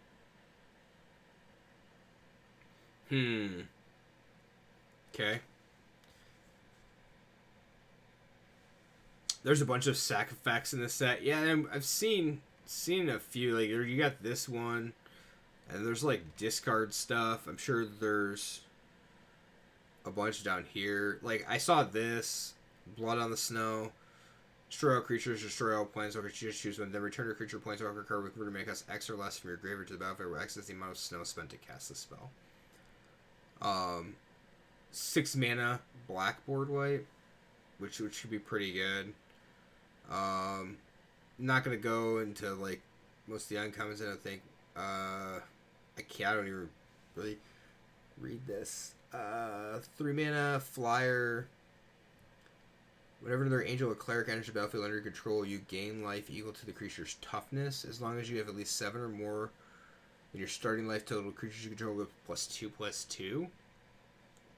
It does not have lifelink though. So it'll be interesting. So we can actually see a cleric's deck out of that, I think. Reckless Crew. Create 4 mana. Create X. 2/1 red dwarf berserker creature tokens. With X is the number of vehicles you control plus the number of equipment you control. For each of those tokens, you may attach an equipment you control to it. Okay. So this is like Boros. Reckless Crew is gonna be like your Boros equipment, vehicles.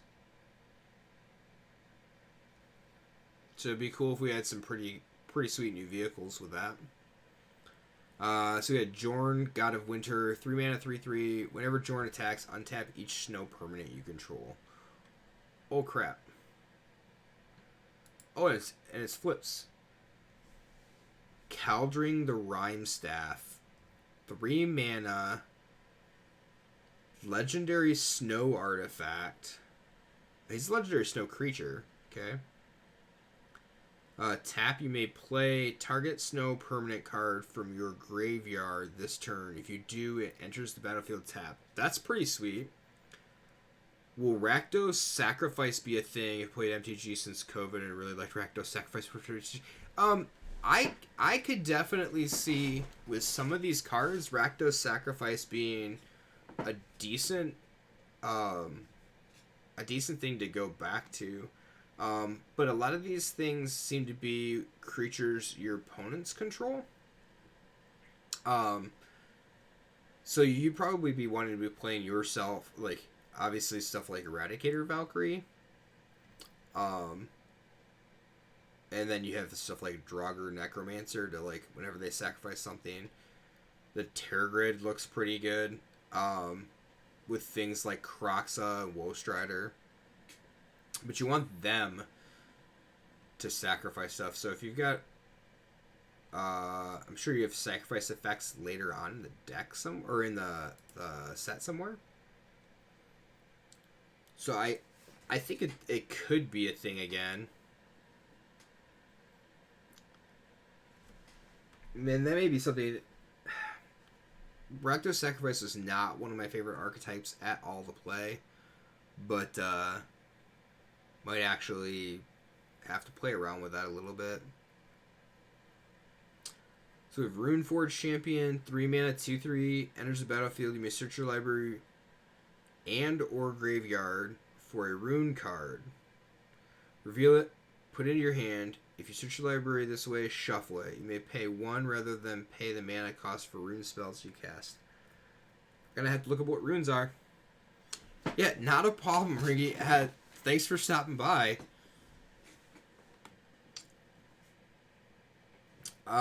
So let's see. I guess, are there runes? Have runes been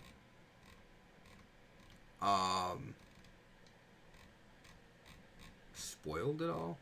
I know I'm getting like way ahead of myself here. I don't see runes. I see a lot of really cool freaking cards though. I don't see runes. Aura for creature or equipment. Is that what a rune is? Do they give like a name to it?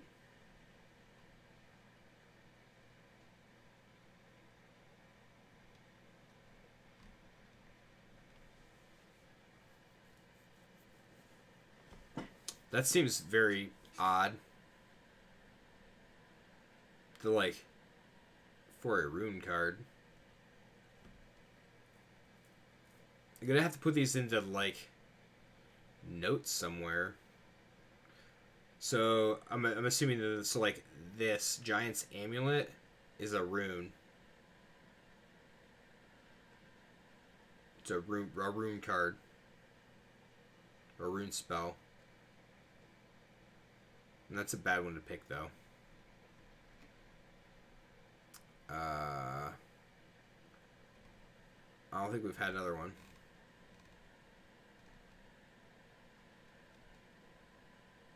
Like this. Spectral Steel is a rune, and it would only cost 1 white. With that dude. So that's pretty good. Rise of the Dreadmarn. Dreadmarn, huh?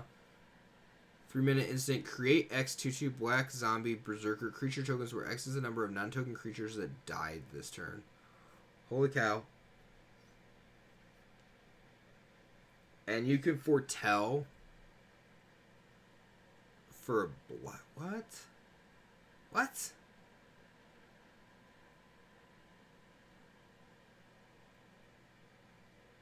That's literally, your opponent board wipes, and then you just get to foretell and bring back a larger army, assuming that everything is actual creatures.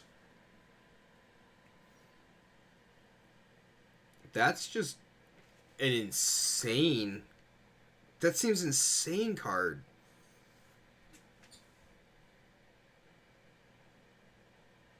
Okay.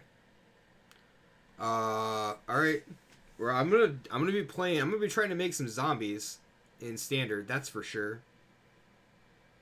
I don't know what we'll be able to do with it, but we need to that with this. Maybe we'll play some blue-black control. Because that's considered good. I skipped over Saw It Coming because I think a lot of people saw it coming. So it's... I cancel, right? 3 mana, counter target spell. Except that it has Foretell on it. So you can pay 2, exile it, and then later you can foretell it for 2. So it's pretty cool.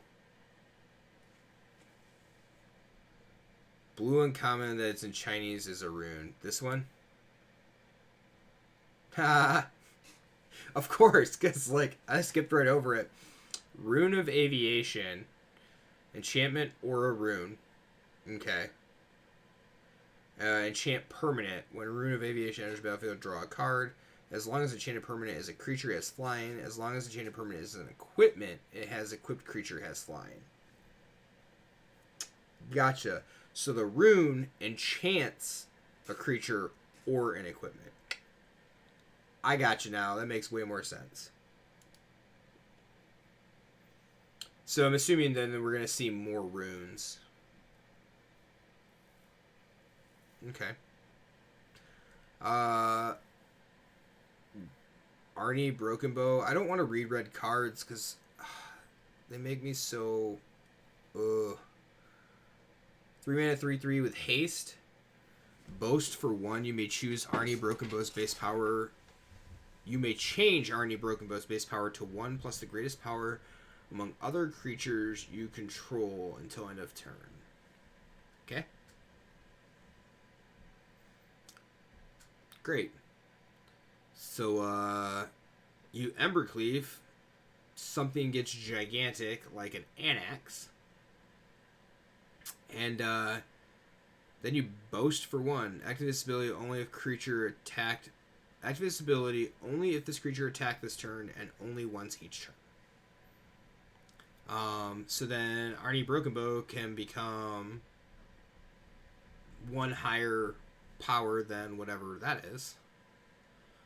Or you can, like, turn Arnie Broken Bow into your Embercleave carrier. I guess that is... Oh, also, I totally...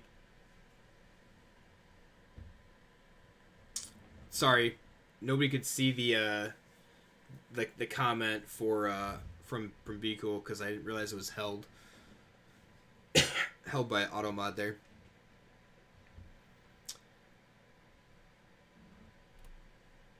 All right. So Seeka's Chariot, 4 mana 4/4 vehicle. It's legendary though. When it enters the battlefield, create 2/2/2 green cat creature tokens.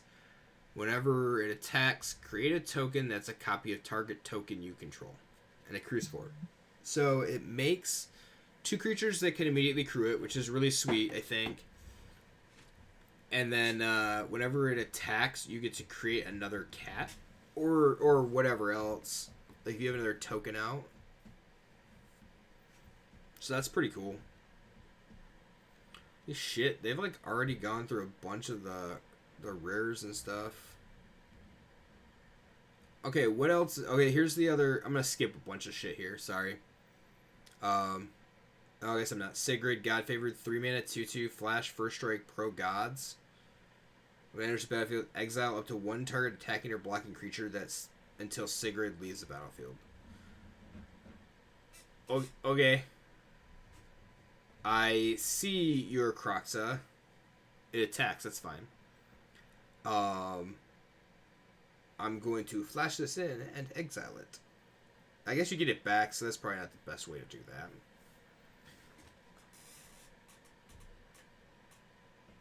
Interesting, though. Like, I guess it's legendary, but... And it's just 2/2. But for 3 mana, it seems pretty darn good. Removal on a creature seems alright.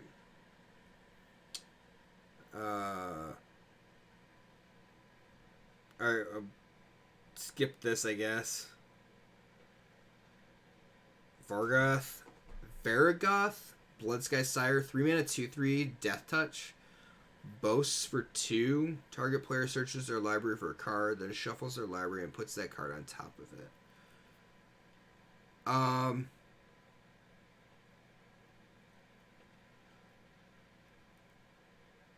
So I guess, is there a way for you to manipulate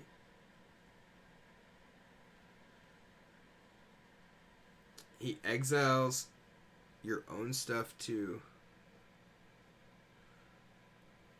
Oh, Sigrid could exile your own stuff. Okay.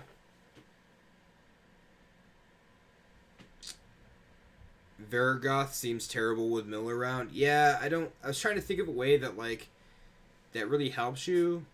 But I guess the other thing is, it's a rogue. Um,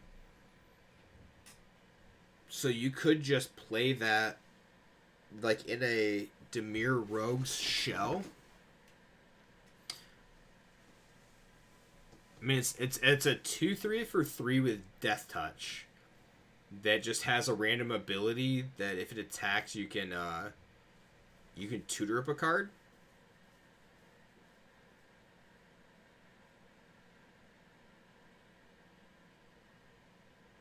And that's a good point. Yeah, that's definitely a good point. Okay, I can fetch Shade. Keep putting your shades on top. You can also put a card on top that you don't care about and that you want gone against Mill. You have to attack every turn, but it seems fine. Here's the other one I saw. So the other giant thing. It's 4 mana, 3/4. If a giant source you control would deal damage to a permanent or player, deals double that damage to that permanent or player instead. So this is the other giant that I was talking about when I saw Quakebringer here. So they can't gain life. It deals 2 damage to each opponent. So if Quakebringer's in your graveyard and this is on the battlefield, it'll deal 4 damage. It's pretty hefty. You're also not playing a 2/3 Death Touch for 3, so who cares? Yeah, so Matt says he's not playing a 2/3 Death Touch for 3. So if he ever plays this card at all, ever, whatsoever, everybody has to at him in Discord. Remember that.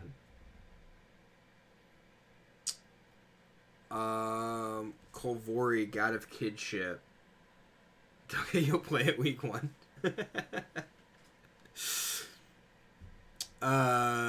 4 mana, 2/4, God. As long as you control 3 or more legendary creatures, Kolvori gets +4/+2 and has vigilance. So it's a 6/6 if you have 3 or more legendary creatures. Also to note, it's not other than Kolvori, it's just 3. 2 tap with the top 6 cards of your library. You may reveal a legendary creature card from among them, put it in your hand, put the rest in the bottom of your library in any order. And then the backside, oh, these flip too. That's cool. The Ringheart of Crest. As the Ringheart of Crest under battlefield, choose creature type, add green, spend this mana when you cast creature spell of the chosen type or a legendary creature spell. Okay. Okay. Dragonskin Berserker, 2 mana 2/2 with first strike. Boast abilities you activate cost 1 less to activate for each dragon you control. Boast 5, create a 5/5 red Dargon creature token with flying. Who don't like Dargons? Who don't like Dargons?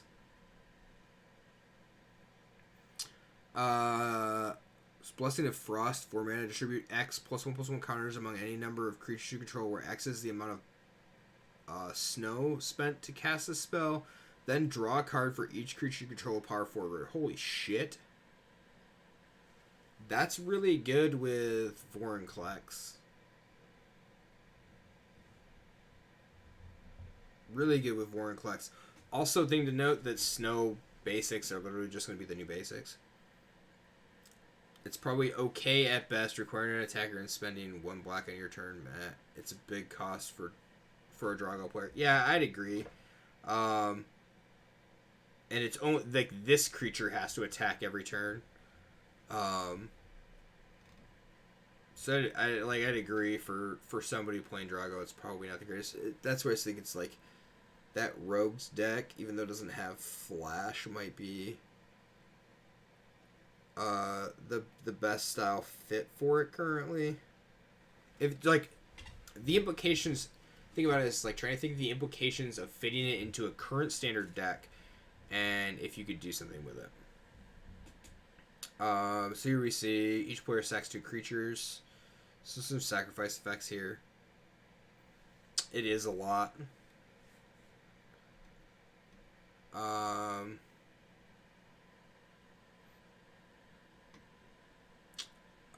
Magda, Brazen Outlaw. 2 mana, 2/1. Other dwarves you control get +1/+0. Whenever a dwarf you control becomes tapped, create a treasure. Sack 5 treasures. Search your library for an artifact or Dargan card. Put that card on the battlefield, then shuffle your library. What? What? Sack 5 treasures. Find a Dargan. What? That's crazy. That's crazy, I tell you. And dwarves. And dwarves get a bonus. They get half an anthem. I think the half that basically matters when you're playing something like that, right? Elvish War Master. They get enhanced. Whenever one or more other elves... So 2 mana, 2/2, sorry. And it's an elf warrior. Whenever one or more other elves enter the battlefield under your control, create a 1/1 green elf warrior creature token. This ability triggers only once each turn. 7 elves you control get +2/+2 and gain death touch until end of turn. Okay. Really? And then you print this thing, the zeros, to give you an elf? So... You play a War Master on 2. I don't know what you play on 3 yet. We're making an elf deck, that's for damn sure. Whenever one or more other elves enters the battlefield under your control. Yep, just has to enter. I just make sure it had to just enter the battlefield. So when this thing enters, you make, like, if you have that, it says create 2 1/1 green elf warrior creature tokens. Sideboard's Witch's Vengeance in a heartbeat. I guarantee that'll be in like everybody's sideboard when I play that deck. Just be like, what's Garrison playing? Oh, let's just go watch to see what he's building on stream. Oh, it's tribal again? Yeah, I'm just gonna leave these Witch's Vengeance here. That's like Elvish War Master seems really good. Another addition to like a steady elf ball deck. The fact that it only triggers, ability triggers only once each turn, but if you have the ability to give your elves flash, you this will be recurring, which is pretty cool. Adding a 1/1 elf every turn. If we saw something that came back like I can't think of the name of it. Imperious Perfect, I think is what it is. Imperious Perfect would allow you to make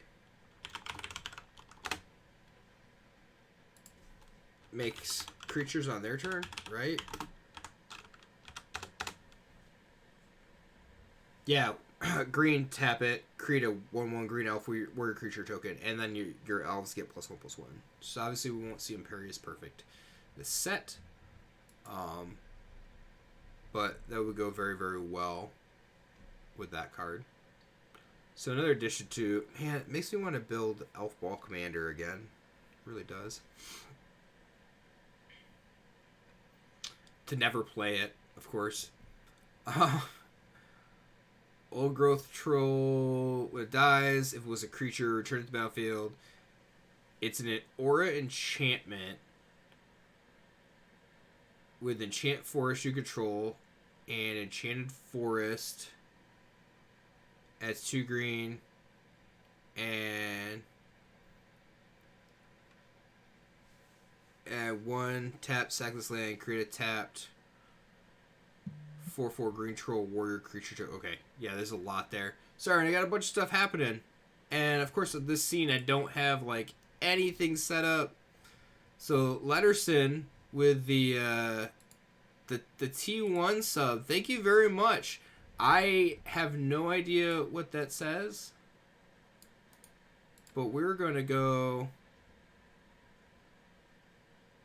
Don't quite understand English, but it's still nice to see. Thank you, Letterson. I appreciate that. Thank you very much for the... Thank you very much for the I guess Prime Gaming sub is what it is. So the Twitch Prime sub there. So it's 4 months. This is pretty cool. Thank you very much. I appreciate it. And then AKA or I'm not even AKA. That's what it's gonna be with the follow. So thank you for following. That's I think our second. I think it's the second follow of the year. So that's pretty cool. I got some goals to update too, so everybody's gonna have to like remember what we did. And actually, while I'm thinking about it and add it here, I guess I might as well. Oh look, Twitch marketing. So we've got some. Go away. Go away. Yeah, I don't know how to do that. Oh well. So we're gonna do some push-ups here and some arm curls.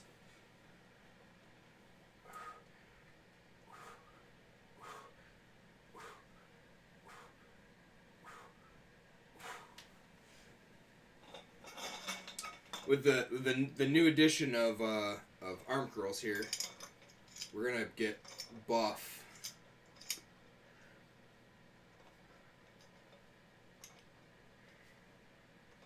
And I probably do need to go get like a little bit heavier weight, but I'm lazy and won't do it. And even though I have Prime,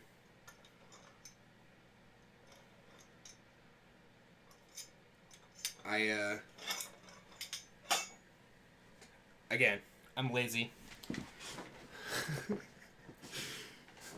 So I was like, I'm gonna start off by like every other day doing something and I'll post it. And I started off and it was good, and then stopped posting stuff. So that's cool. Thank you very much, everybody. Appreciate it. Also, anybody who hasn't noticed, I lowered the channel point redemptions for I think just about everything. And I'll probably keep lowering them a little bit, little by little, because it'll entice people to make me want to work out. There we go. Okay, so Overgrowth Troll, 3 mana 4/4.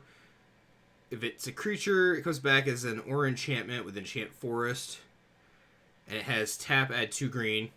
And it also has 1 tap, sack land, create a tap 4/4 green warrior creature token with ramp. So you can make another copy of this, or can tap to add 2 green. Okay. Realm Walker, 3 mana 2/3 changeling. As Realm Walker enters the battlefield, choose a creature type. You may look at the top card of your library anytime. You may cast creature spells of the chosen type from the top of your library. Yes. Right here, look at this. See this? This is 2. This is 3. This is 4. I'm so happy. Elf Tribal, here we come. With like a bunch of good shit in the middle of it. Oh, it's gonna be amazing. Are there any commons and uncommons worth noting yet? Has anybody seen anything? I saw Null got a reprint. Elf Planeswalker just happens to dodge eliminate. Yeah. Yeah. I was talking to Matt about this one. Raven form. Blue. So it's 2 generic and a blue. Sorcery. Exile target artifact or creature. Its controller creates a 1/1 blue bird creature with flying. You can foretell it though. Like blue. Exile artifact or creature. Seems like the wrong color to me. So here's the new shock. Or lightning bolt, which is going to be, so this is going to be lightning bolt in more instances than not in standard, but they get a burb, so it's bad. Yep. Okay. Frost. Yeah. See, Beagle is a frostbite. Yeah. This is going to be. You're going to see snow permanents are going to be the, like I said earlier, the standard. More likely the standard basics. There's just no downside, and there's a lot of upside when you're playing with snow cards. So this is going to end up being just almost always. There's a huge downside to snow basics. What's the huge downside to snow basics?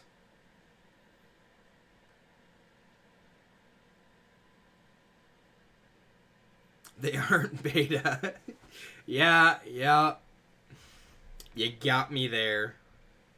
Well, hold on.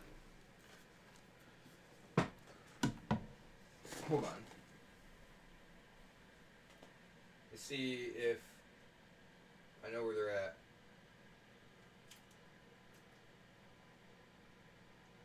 Oh, I don't. I'll probably put them away.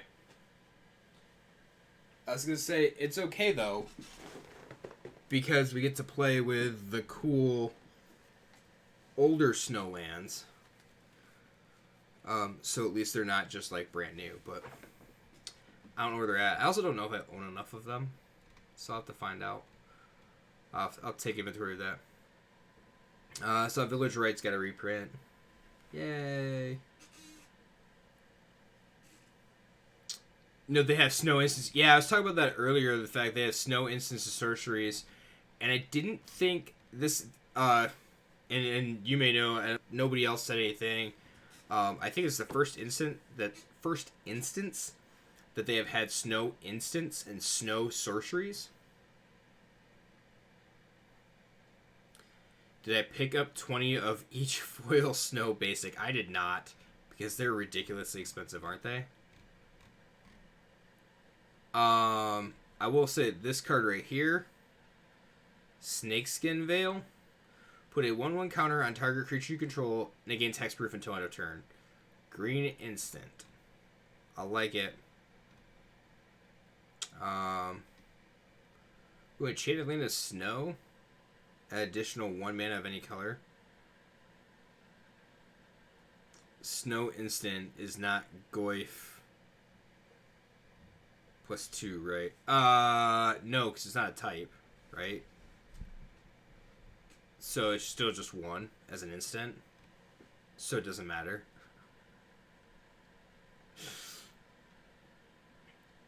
Okay. Oh, this is where they put, like, some of the other stuff. A subtype. Yeah, I'd have to assume... Well, I mean, you already had snow creatures, right? And that didn't count?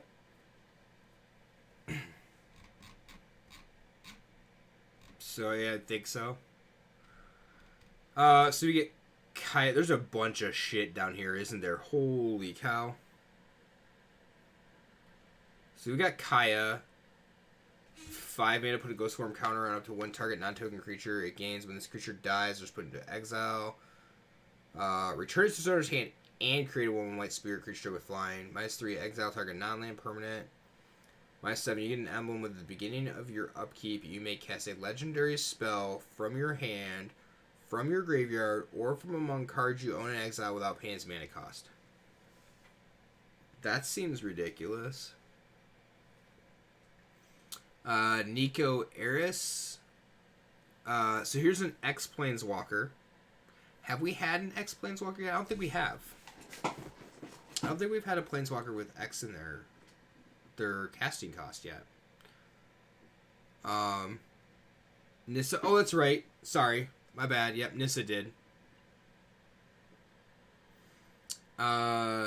So Nico Eris enters the battlefield, create X shard tokens. They're enchantments with 2, sack this enchantment, scry 1, then draw a card. Okay. +1 up to 1 target creature you control can't be blocked this turn. Whenever that creature deals damage this turn, return it to its owner's hand. -1 deals 2 damage to target tapped creature for each card you've drawn this turn. And -1, create a shard token. Interesting. So, Nico fits into a very heavy blue-white control deck. And, like, that... It's kind of interesting that it's... does 2 damage to target tapped creature for each card you've drawn this turn. So something like Dream Trawler... You know, like, you -1 second main phase with Nico to shoot something for 4. It has to be tapped, so that's a little... but... Better clues. The shards are just better clues. Yeah. Is Nico the only thing that makes shards? I haven't seen anything. I didn't read everything yet, though.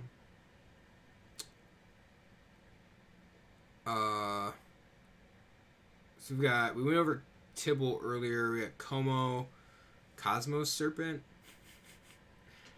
It's blue-green. I already like it. It's 6/6 for 7 mana. What's not to love about it?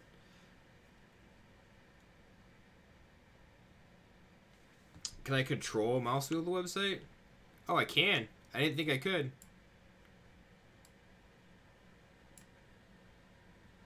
Cool.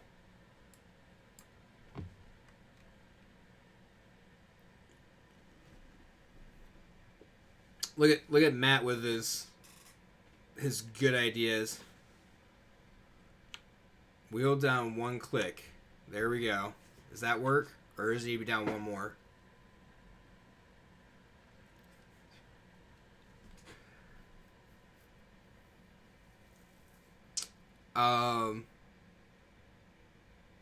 Alright, so 1 more. There we go. That's better. So Coma, spell can be countered. At the beginning of each upkeep, create a 3/3 blue serpent creature token named Coma's Coil. You can sack another. I can sack another serpent. Choose one, because it's gonna be me. Now you can read them. Nice. Tap target permanent.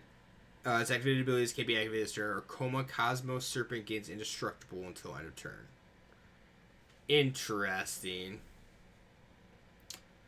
We went over the bridge earlier. Oh my gosh. Excuse me. So we got a couple of new... We got a few new sagas. So that's pretty cool. I like when sagas are relevant and standard, but not way overpowered. So the first one's Battle for Bredegard. Create a 1/1 white human warrior. Create a 1/1 green elf warrior. Choose any number of artifact tokens and or creature tokens you control with different names. For each of them, create a token that's a copy of it. This will go with the cat vehicle, and also go with the counters deck, I think, right? That's pretty cool. Blood Sky Massacre.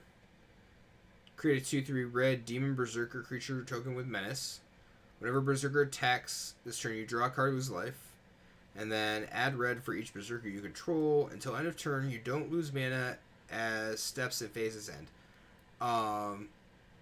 What is the one that has 3 abilities that makes things a coward? Is that a berserker also?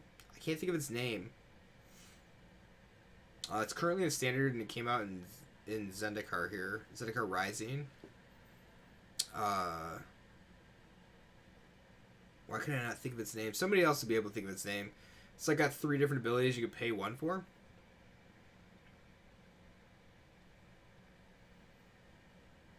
Because that would fit, like, this would fit into that style deck you have that thing. You turn things into cowards. You can pump it up. It gives you a little bit of card advantage.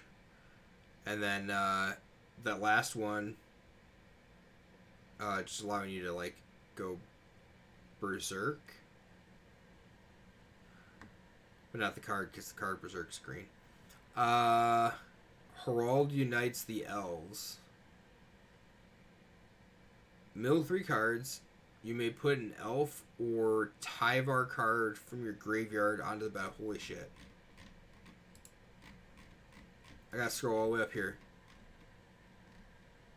Or a Tyvar card. This is a Tyvar card. Oh my goodness. I went past it now. Put a 1/1 counter on each elf you control. Kargan Intimidator. Thank you, AK. Appreciate it. You can run 8 Tyvar in a deck. Yes. Oh, it's a human warrior? Oh, it's not a berserker. I thought for sure it was a berserker. So then whenever an elf you control attacks this turn, target a creature an opponent controls gets -1/-1 until end of turn. So make an army, crap load of elves, and kill your opponent. Alright, and I see Herald, the king of Skemfar right here, is green black. So we'll get to that in a second. Skip this, I guess. Serolf, the Realm Eater. 3 mana, 3/3 wolf. Whenever a permanent opponent controls is put into a graveyard for the battlefield, put a 1/1 counter on Serolf. Beginning of your upkeep, if Serolf has 1 or more +1/+1 counters on it, you remove all of them. If you do, exile each other non-land permanent with converted mana cost less than or equal to the number of counters removed this way. Ooh. Whenever a permanent opponent controls is put into a graveyard for the battlefield. Can we get a Maelstrom Pulse, please? Maelstrom Pulse. That'd be great. That's not bad. Serolfa's not a bad card at all.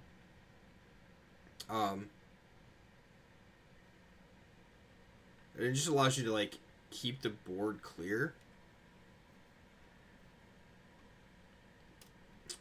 Showdown of the Scalds. So 2 and 3 are the same on this one, right? 4 mana, exile the top 4 cards of your library until the end of your next turn. You may play those cards. And then whenever you cast a spell this turn, put a 1/1 counter on target creature you control. Alright. Waking the Trolls. 6 mana. Destroy target land. Put target land card from a graveyard onto the battlefield under your control. Choose target opponent. If they control fewer lands than you, create a number of 4/4 green troll warrior creature tokens with trample equal to the difference. Can I play I'm going to play Waking of the Trolls also. Okay, so we're going to put an elf deck. I'm going to play the zombies card somehow. I'm going to play Waking the Trolls.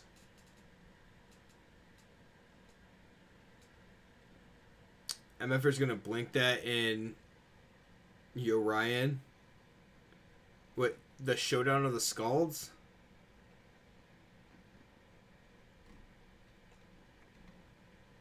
It's going to be annoying as hell.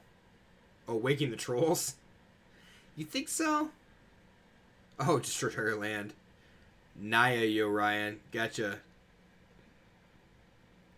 Gotcha. Yeah, that would suck. That would suck bad. First 2 are really good. And then you just let it go off the last time. Alright. Herald, King of Skemfar. I'm going to read it because it has an enchantment that goes with it. So it's a legendary creature. What's interesting here is it's a legendary elf warrior that's uncommon. At 3 mana. It's a 3/2 with Menace. When Herald, King of Skemfar, enters the battlefield, look at the top 5 cards of your library and reveal an elf, a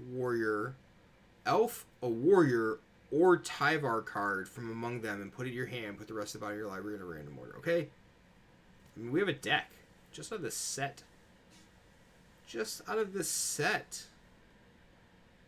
Seems really good.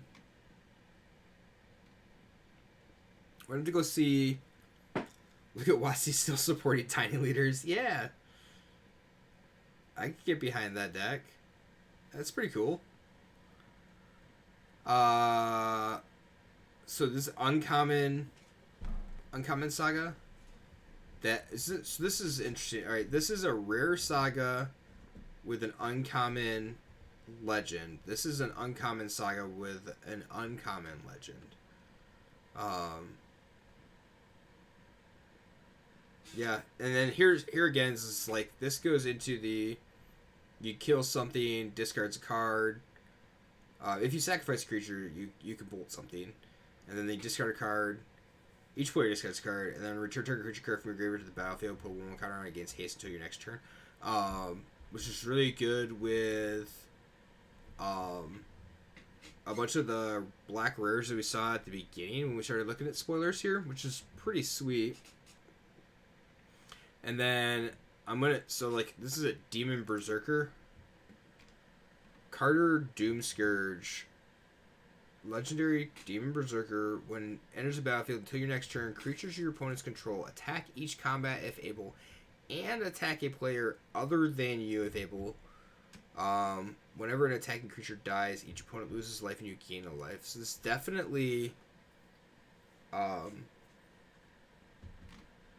definitely meant for commander, like towards commander there, but it works well with Bloody Massacre.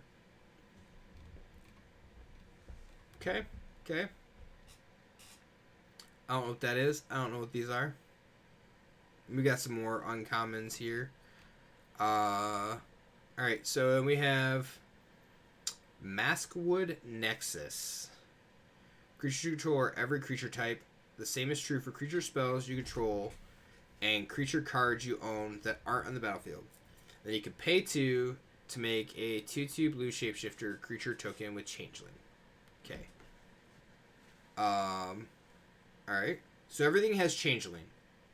All your creatures have Changeling. And then you have Pyre of Heroes, 2 mana. 2 tap sack creature. Search your library for a creature card that shares a creature type with the sacrificed creature and has converted mana cost equal to 1 plus that creature's converted mana cost.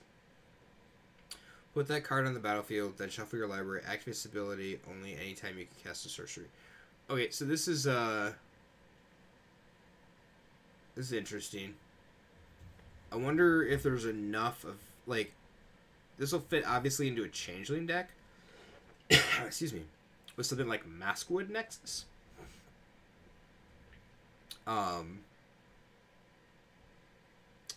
But yeah, like Birthing Pod. Activated only as a sorcery, obviously. That seems pretty good. Now, I know we had Fiend Artisan, which hasn't seen much play at all, but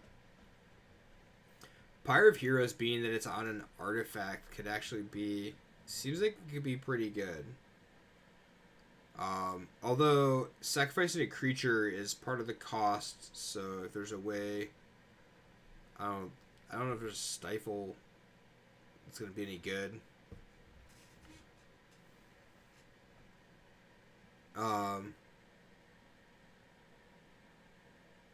Yeah, so it's not like 2 tap it, that's your cost. Sacrifice target creature, so you're not able to like get rid of the creature. What is Replicating Ring? Sorry, I gotta read this one. Add 1 mana of any color. At the beginning of your upkeep, put a night counter on Replicating Ring. Then if it has 8 or more night counters on it, remove all of them and create 8 colorless snow artifact tokens named Replicated Ring. Replicated Ring with tap, add 1 mana of any color.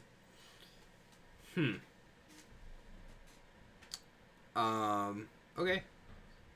Let me get to your snow-covered basics. So we have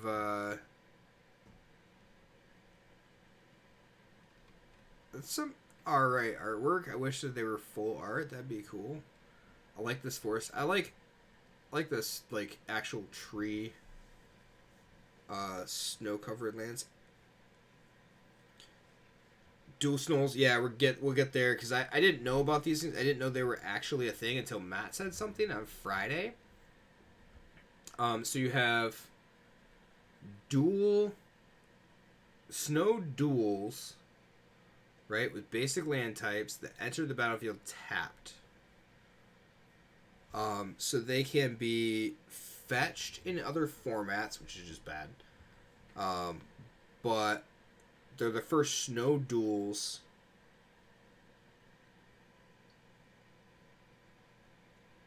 You like the Northern Lights land? Looks like. So are you talking this one here? Or no, this one, Arctic Tree Line. So you got this one. This one's kind of got some pictures of it. And then this one's whatever, something in the background. And I have a cat that's like insisting on rolling around on my lap, and I don't know why. Good for Pauper? Yeah, they'd be good for Pauper if I play Pauper. So I think they're pretty cool. They're all pretty sweet.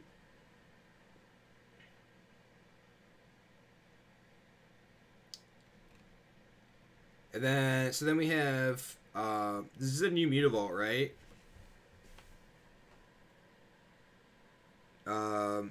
Add a generic or add a colorless, excuse me. And then you pay 3 snow. Faceless Haven becomes a 4/3 creature with vigilance and all creature types until end of turn, still land. So instead of 2 mana, make it a 2/2 with Changeling. It's 3 mana, make it a 4/3. 3 snow mana, make it a 4/3 with vigilance and Changeling. Really like the art of this set. I do too. I think the art is like a lot of stuff like this, like the World Tree, is just really good, and I would like to see it on a larger scale. I would. There's definitely some pieces in here that I would not mind owning as actual pieces of art. I think it's pretty cool. I would like to see what the pathways look like in their full art alternate arts here. So we have we have World Tree. So it's the World Tree, but it's not legendary. And it's, so putting the in the name no longer means anything. It should be one of. But so enters battlefield tapped at a green. As long as you control 6 or more lands, lands control have 1 mana of any color, and you can pay 2 of every color, tap it, sacrifice the World Tree, search your library for any number of guide cards, put them on the battlefield, then shuffle your library. The Questing Beast. Yeah.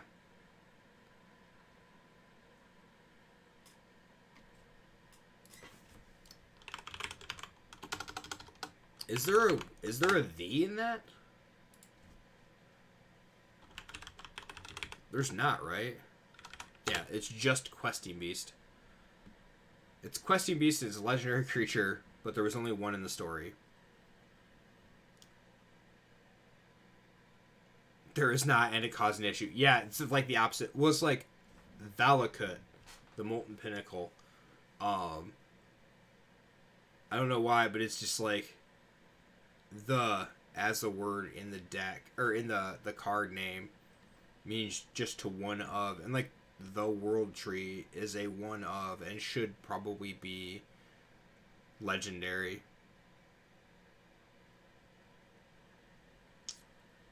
It's a named place. It should be legend. It's a named place. It should be legendary. Yeah, exactly. There you go. Gavin had a video today on the subject. Okay, I'm gonna have to go find that then. You want text that to me. Be cool if you have a link. So anybody who doesn't know, Be Cool is a friend of ours. So like, as a friend of ours, Be Cool's Rick. So that like he's got a lot of insight and has been doing like playing Magic for a long time as well. So and it's very into like all the stuff like keeping up with the rules and stuff. And when we do when Matt holds back when we could have pre-releases,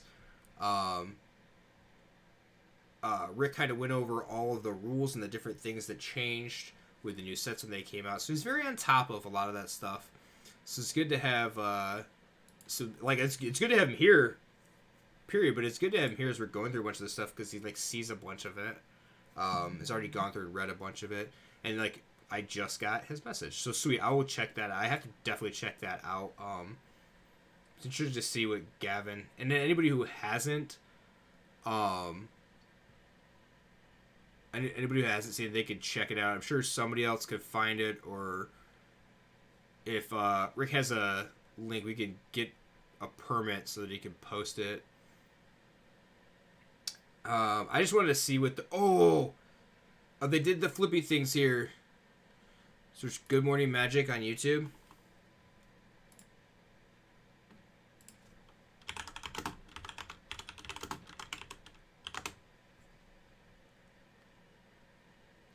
Why the World Tree isn't legendary. Alright.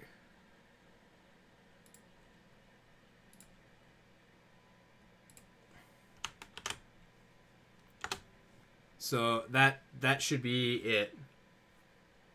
Oops, we overlooked that. Watsy. Alright, I got it. Alright, so again, I think that the full art lands have some of the like coolest artwork out of like a lot of the recent sets. Like this Mistgate Pathway, I think it's awesome. And now I gotta go. Sorry, everybody. I'm gonna hoping that go away. So Blight Step. Oh, that's pretty cool. And then Seer Step. Yeah, I definitely think those arts are way better. Dark Boar and Slither Boar. So this one's not much different than like the actual artwork, you know, just a different way of doing it, I guess, but and neither is this one. I like the ones that have like, I like them all, don't get me wrong, but that have like a bunch of change to it. That's cool.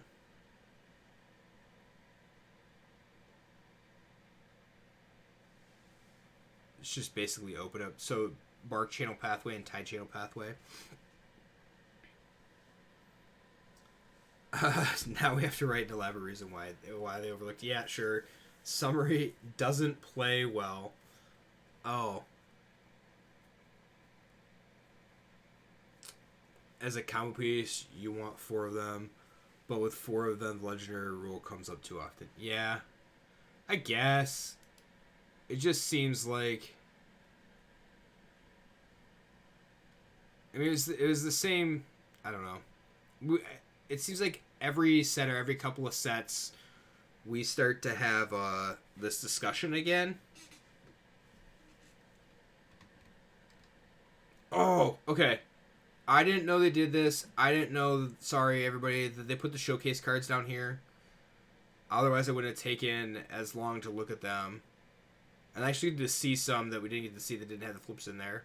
The flip thingies or whatever cards before.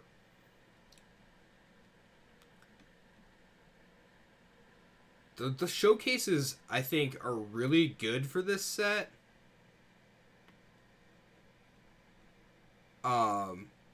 Just this border and actually leading into the whole like the theme of like the Viking set, whatever. Why Tyvar Kell literally is just his head and the sword here, and that's it. There's nothing additional. That's stupid. The best showcase variants so far. Yeah, these definitely are. These showcases are pretty sweet. These are the extended art, right? or something like that. That Nico's pretty cool. Not gonna lie. I like that Valky too. It's very, very demonic looking. So obviously if you get this, you're getting this because Valky is the front side of Tybalt. So I think that's pretty sweet. Tyvar looks like it actually has less artwork. Looks like it has less artwork. Maybe it's just I mean, let's scroll back up. So that's the regular Tyvar. Wait. It's the same Tyvar.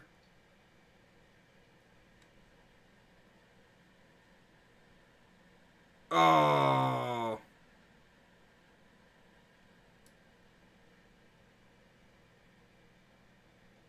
It's I passed it, sorry.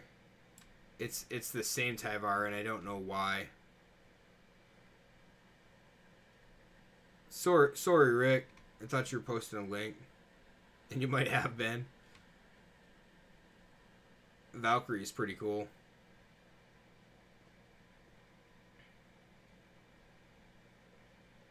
I mean,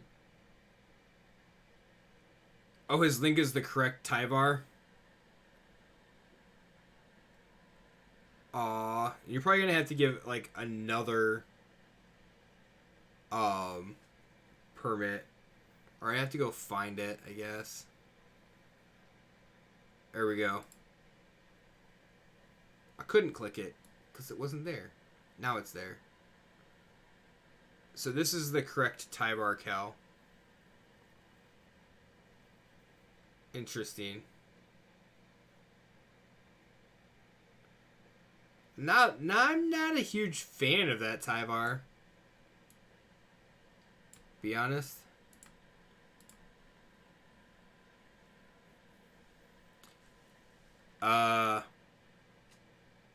Not. I can't bring up the link. I don't know where I would go to bring up the link. Because in the stream manager it just deletes the link. Or I'm just dumb and don't know where it's at. But I see it now, so it's fine.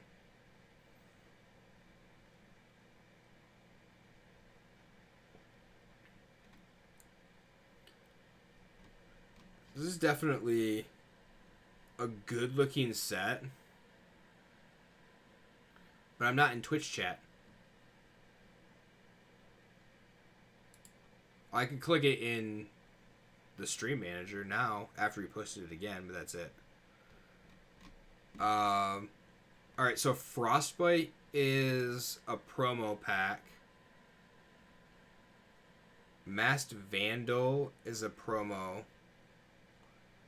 Reflections of Liljara is the bundle promo. So we're missing a... Are we missing a...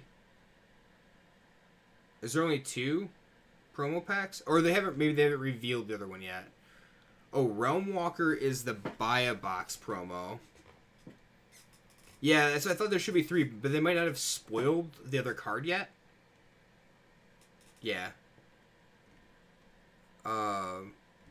So Realm Walker is the buy a box promo, which is interesting. Have they done full art, like extended art like this as promo? You don't have the promo packs to crack open. That's good. I'm trying to remember. The last ones were alternate. Were they extended art like this though? That looks cool as hell. That Tybalt's Trickery. Alright, and then you get theme and set boosters, which nobody probably really cares too much about. Rampage of the Valkyries, that's a cool picture, though. Enters the battlefield, create a 4/4 white angel token with flying and vigilance. Whenever an angel you control dies, each other player sacrifices a creature. It's a foul place. Cleanse it. Interesting.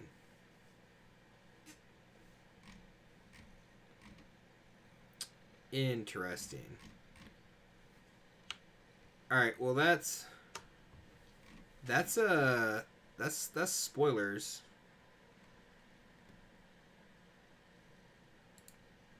So I'm kind of excited. Not gonna lie, something happened. Oh no. Oh no. Like I'm excited for the set, especially for the like whole like the theme. I liked it when they did the Eldraine, kind of put a theme behind it, and you had, you know, you could try to make a meme deck, if you will, off of it. So I'm definitely going to have to keep my eyes peeled. And if everybody like sees something that's just going to be great, I gotta like, I don't know why I went there. I gotta go look now to see what elves are in green and black. Ayara, no. Oh. In standard. So we have Wildborn Preserver, which is pretty good. Llanowar Visionary, which isn't very bad. Isn't bad. Draga Visionary.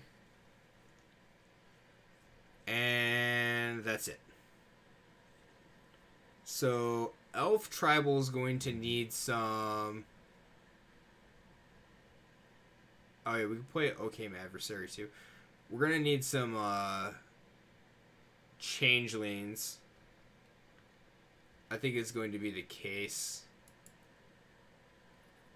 But we we'll get to put like Blood Chief's Thirst as removal. This is like, does not look like as of currently that we're getting much better removal. Which we have some really good removal right now as it stands. So I'm happy with that. So then, you know, we'll have that. We have Eliminate. We have Heartless Act. We'll have Shade, because we have to play Skyclave Shade. That card is just ridiculously good. I don't know why the card's that good, but it is. Yeah, we'll have to. We'll play Call. We can play Call of the Death Dweller. Bring the stuff back. Bring elves back. All right. I got some ideas. I'm not going to write them down, and I'm going to forget all about them, but that's perfectly okay. I think that's all right. And the mana will be way better for Golgari after the new set comes out, right? Because we'll have the Golgari flip land. So that will help out tremendously. You'll have that plus the temple plus like the dual or the tap land, I mean. The tap snowland, whatever. You have like, you already have Jungle Hollow. See, we can play Nissa, which is an elf. Play Pokey, Cheville. Oh, we got things to do. If I own Fiend Artisans, it'd be fine.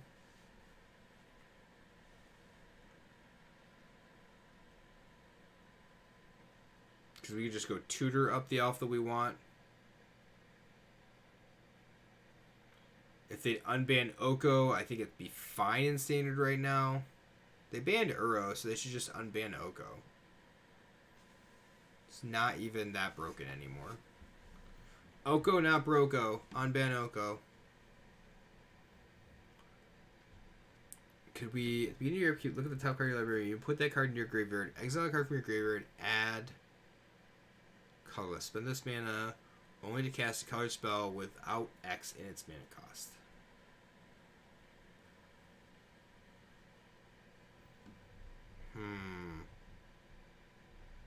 I don't think we can. I don't think we can abuse Titan's Nest enough there.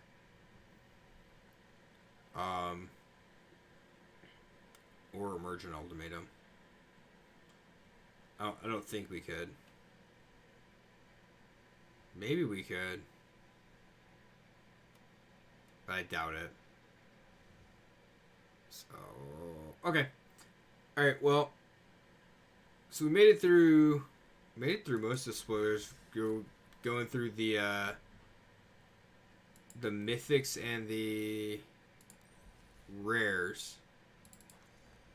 Completed a bunch of stuff and actually ended up with I think a better version of the mill deck than what we were playing. So I'm gonna play this tomorrow. I think I'm gonna tweak it just a little bit more to try to see if I can figure out. The Vantress just needs to go, I think, and it's probably just got to be another island. It doesn't do anything, and I don't know if there's another. Like, I don't really think there's another card that I want. Unless it's like, I might put a Mystic Sanctuary in. But that'd be, like, cut the Vantress and put Mystic Sanctuary in. That might be about it. So I think that's it for tonight. We back tomorrow at 7 p.m. I'm going to try to keep my eyes peeled for what the newest spoilers are. I know there's a way to sort. So I'll be trying to do that so we can figure that whole thing out. And then maybe we go over those couple of things and play some more Mono Blue Mill to try to get an idea of how the hell I can beat somebody else's deck at the standard event that we play on some Friday nights in Paper Magic. And try to make it a little bit easier that way. Alright. Remember, just like we had tonight, to have fun. Because that's what playing any game for that matter, is going to be about, especially Magic. This time of the year is pretty good for that because you have a new set coming out right after the holidays. Kind of reinvigorating people to get started with the new year. So I'm totally excited for what the next couple weeks has to bring here. Appreciate everybody stopping by and appreciate we got a couple subs tonight, so thank you very, very, very much there. A couple new follows as well is greatly appreciated. And we'll be back tomorrow night, 7 p.m. Eastern time. Play through a little bit more. So everybody have a wonderful evening, and until next time, thanks for watching.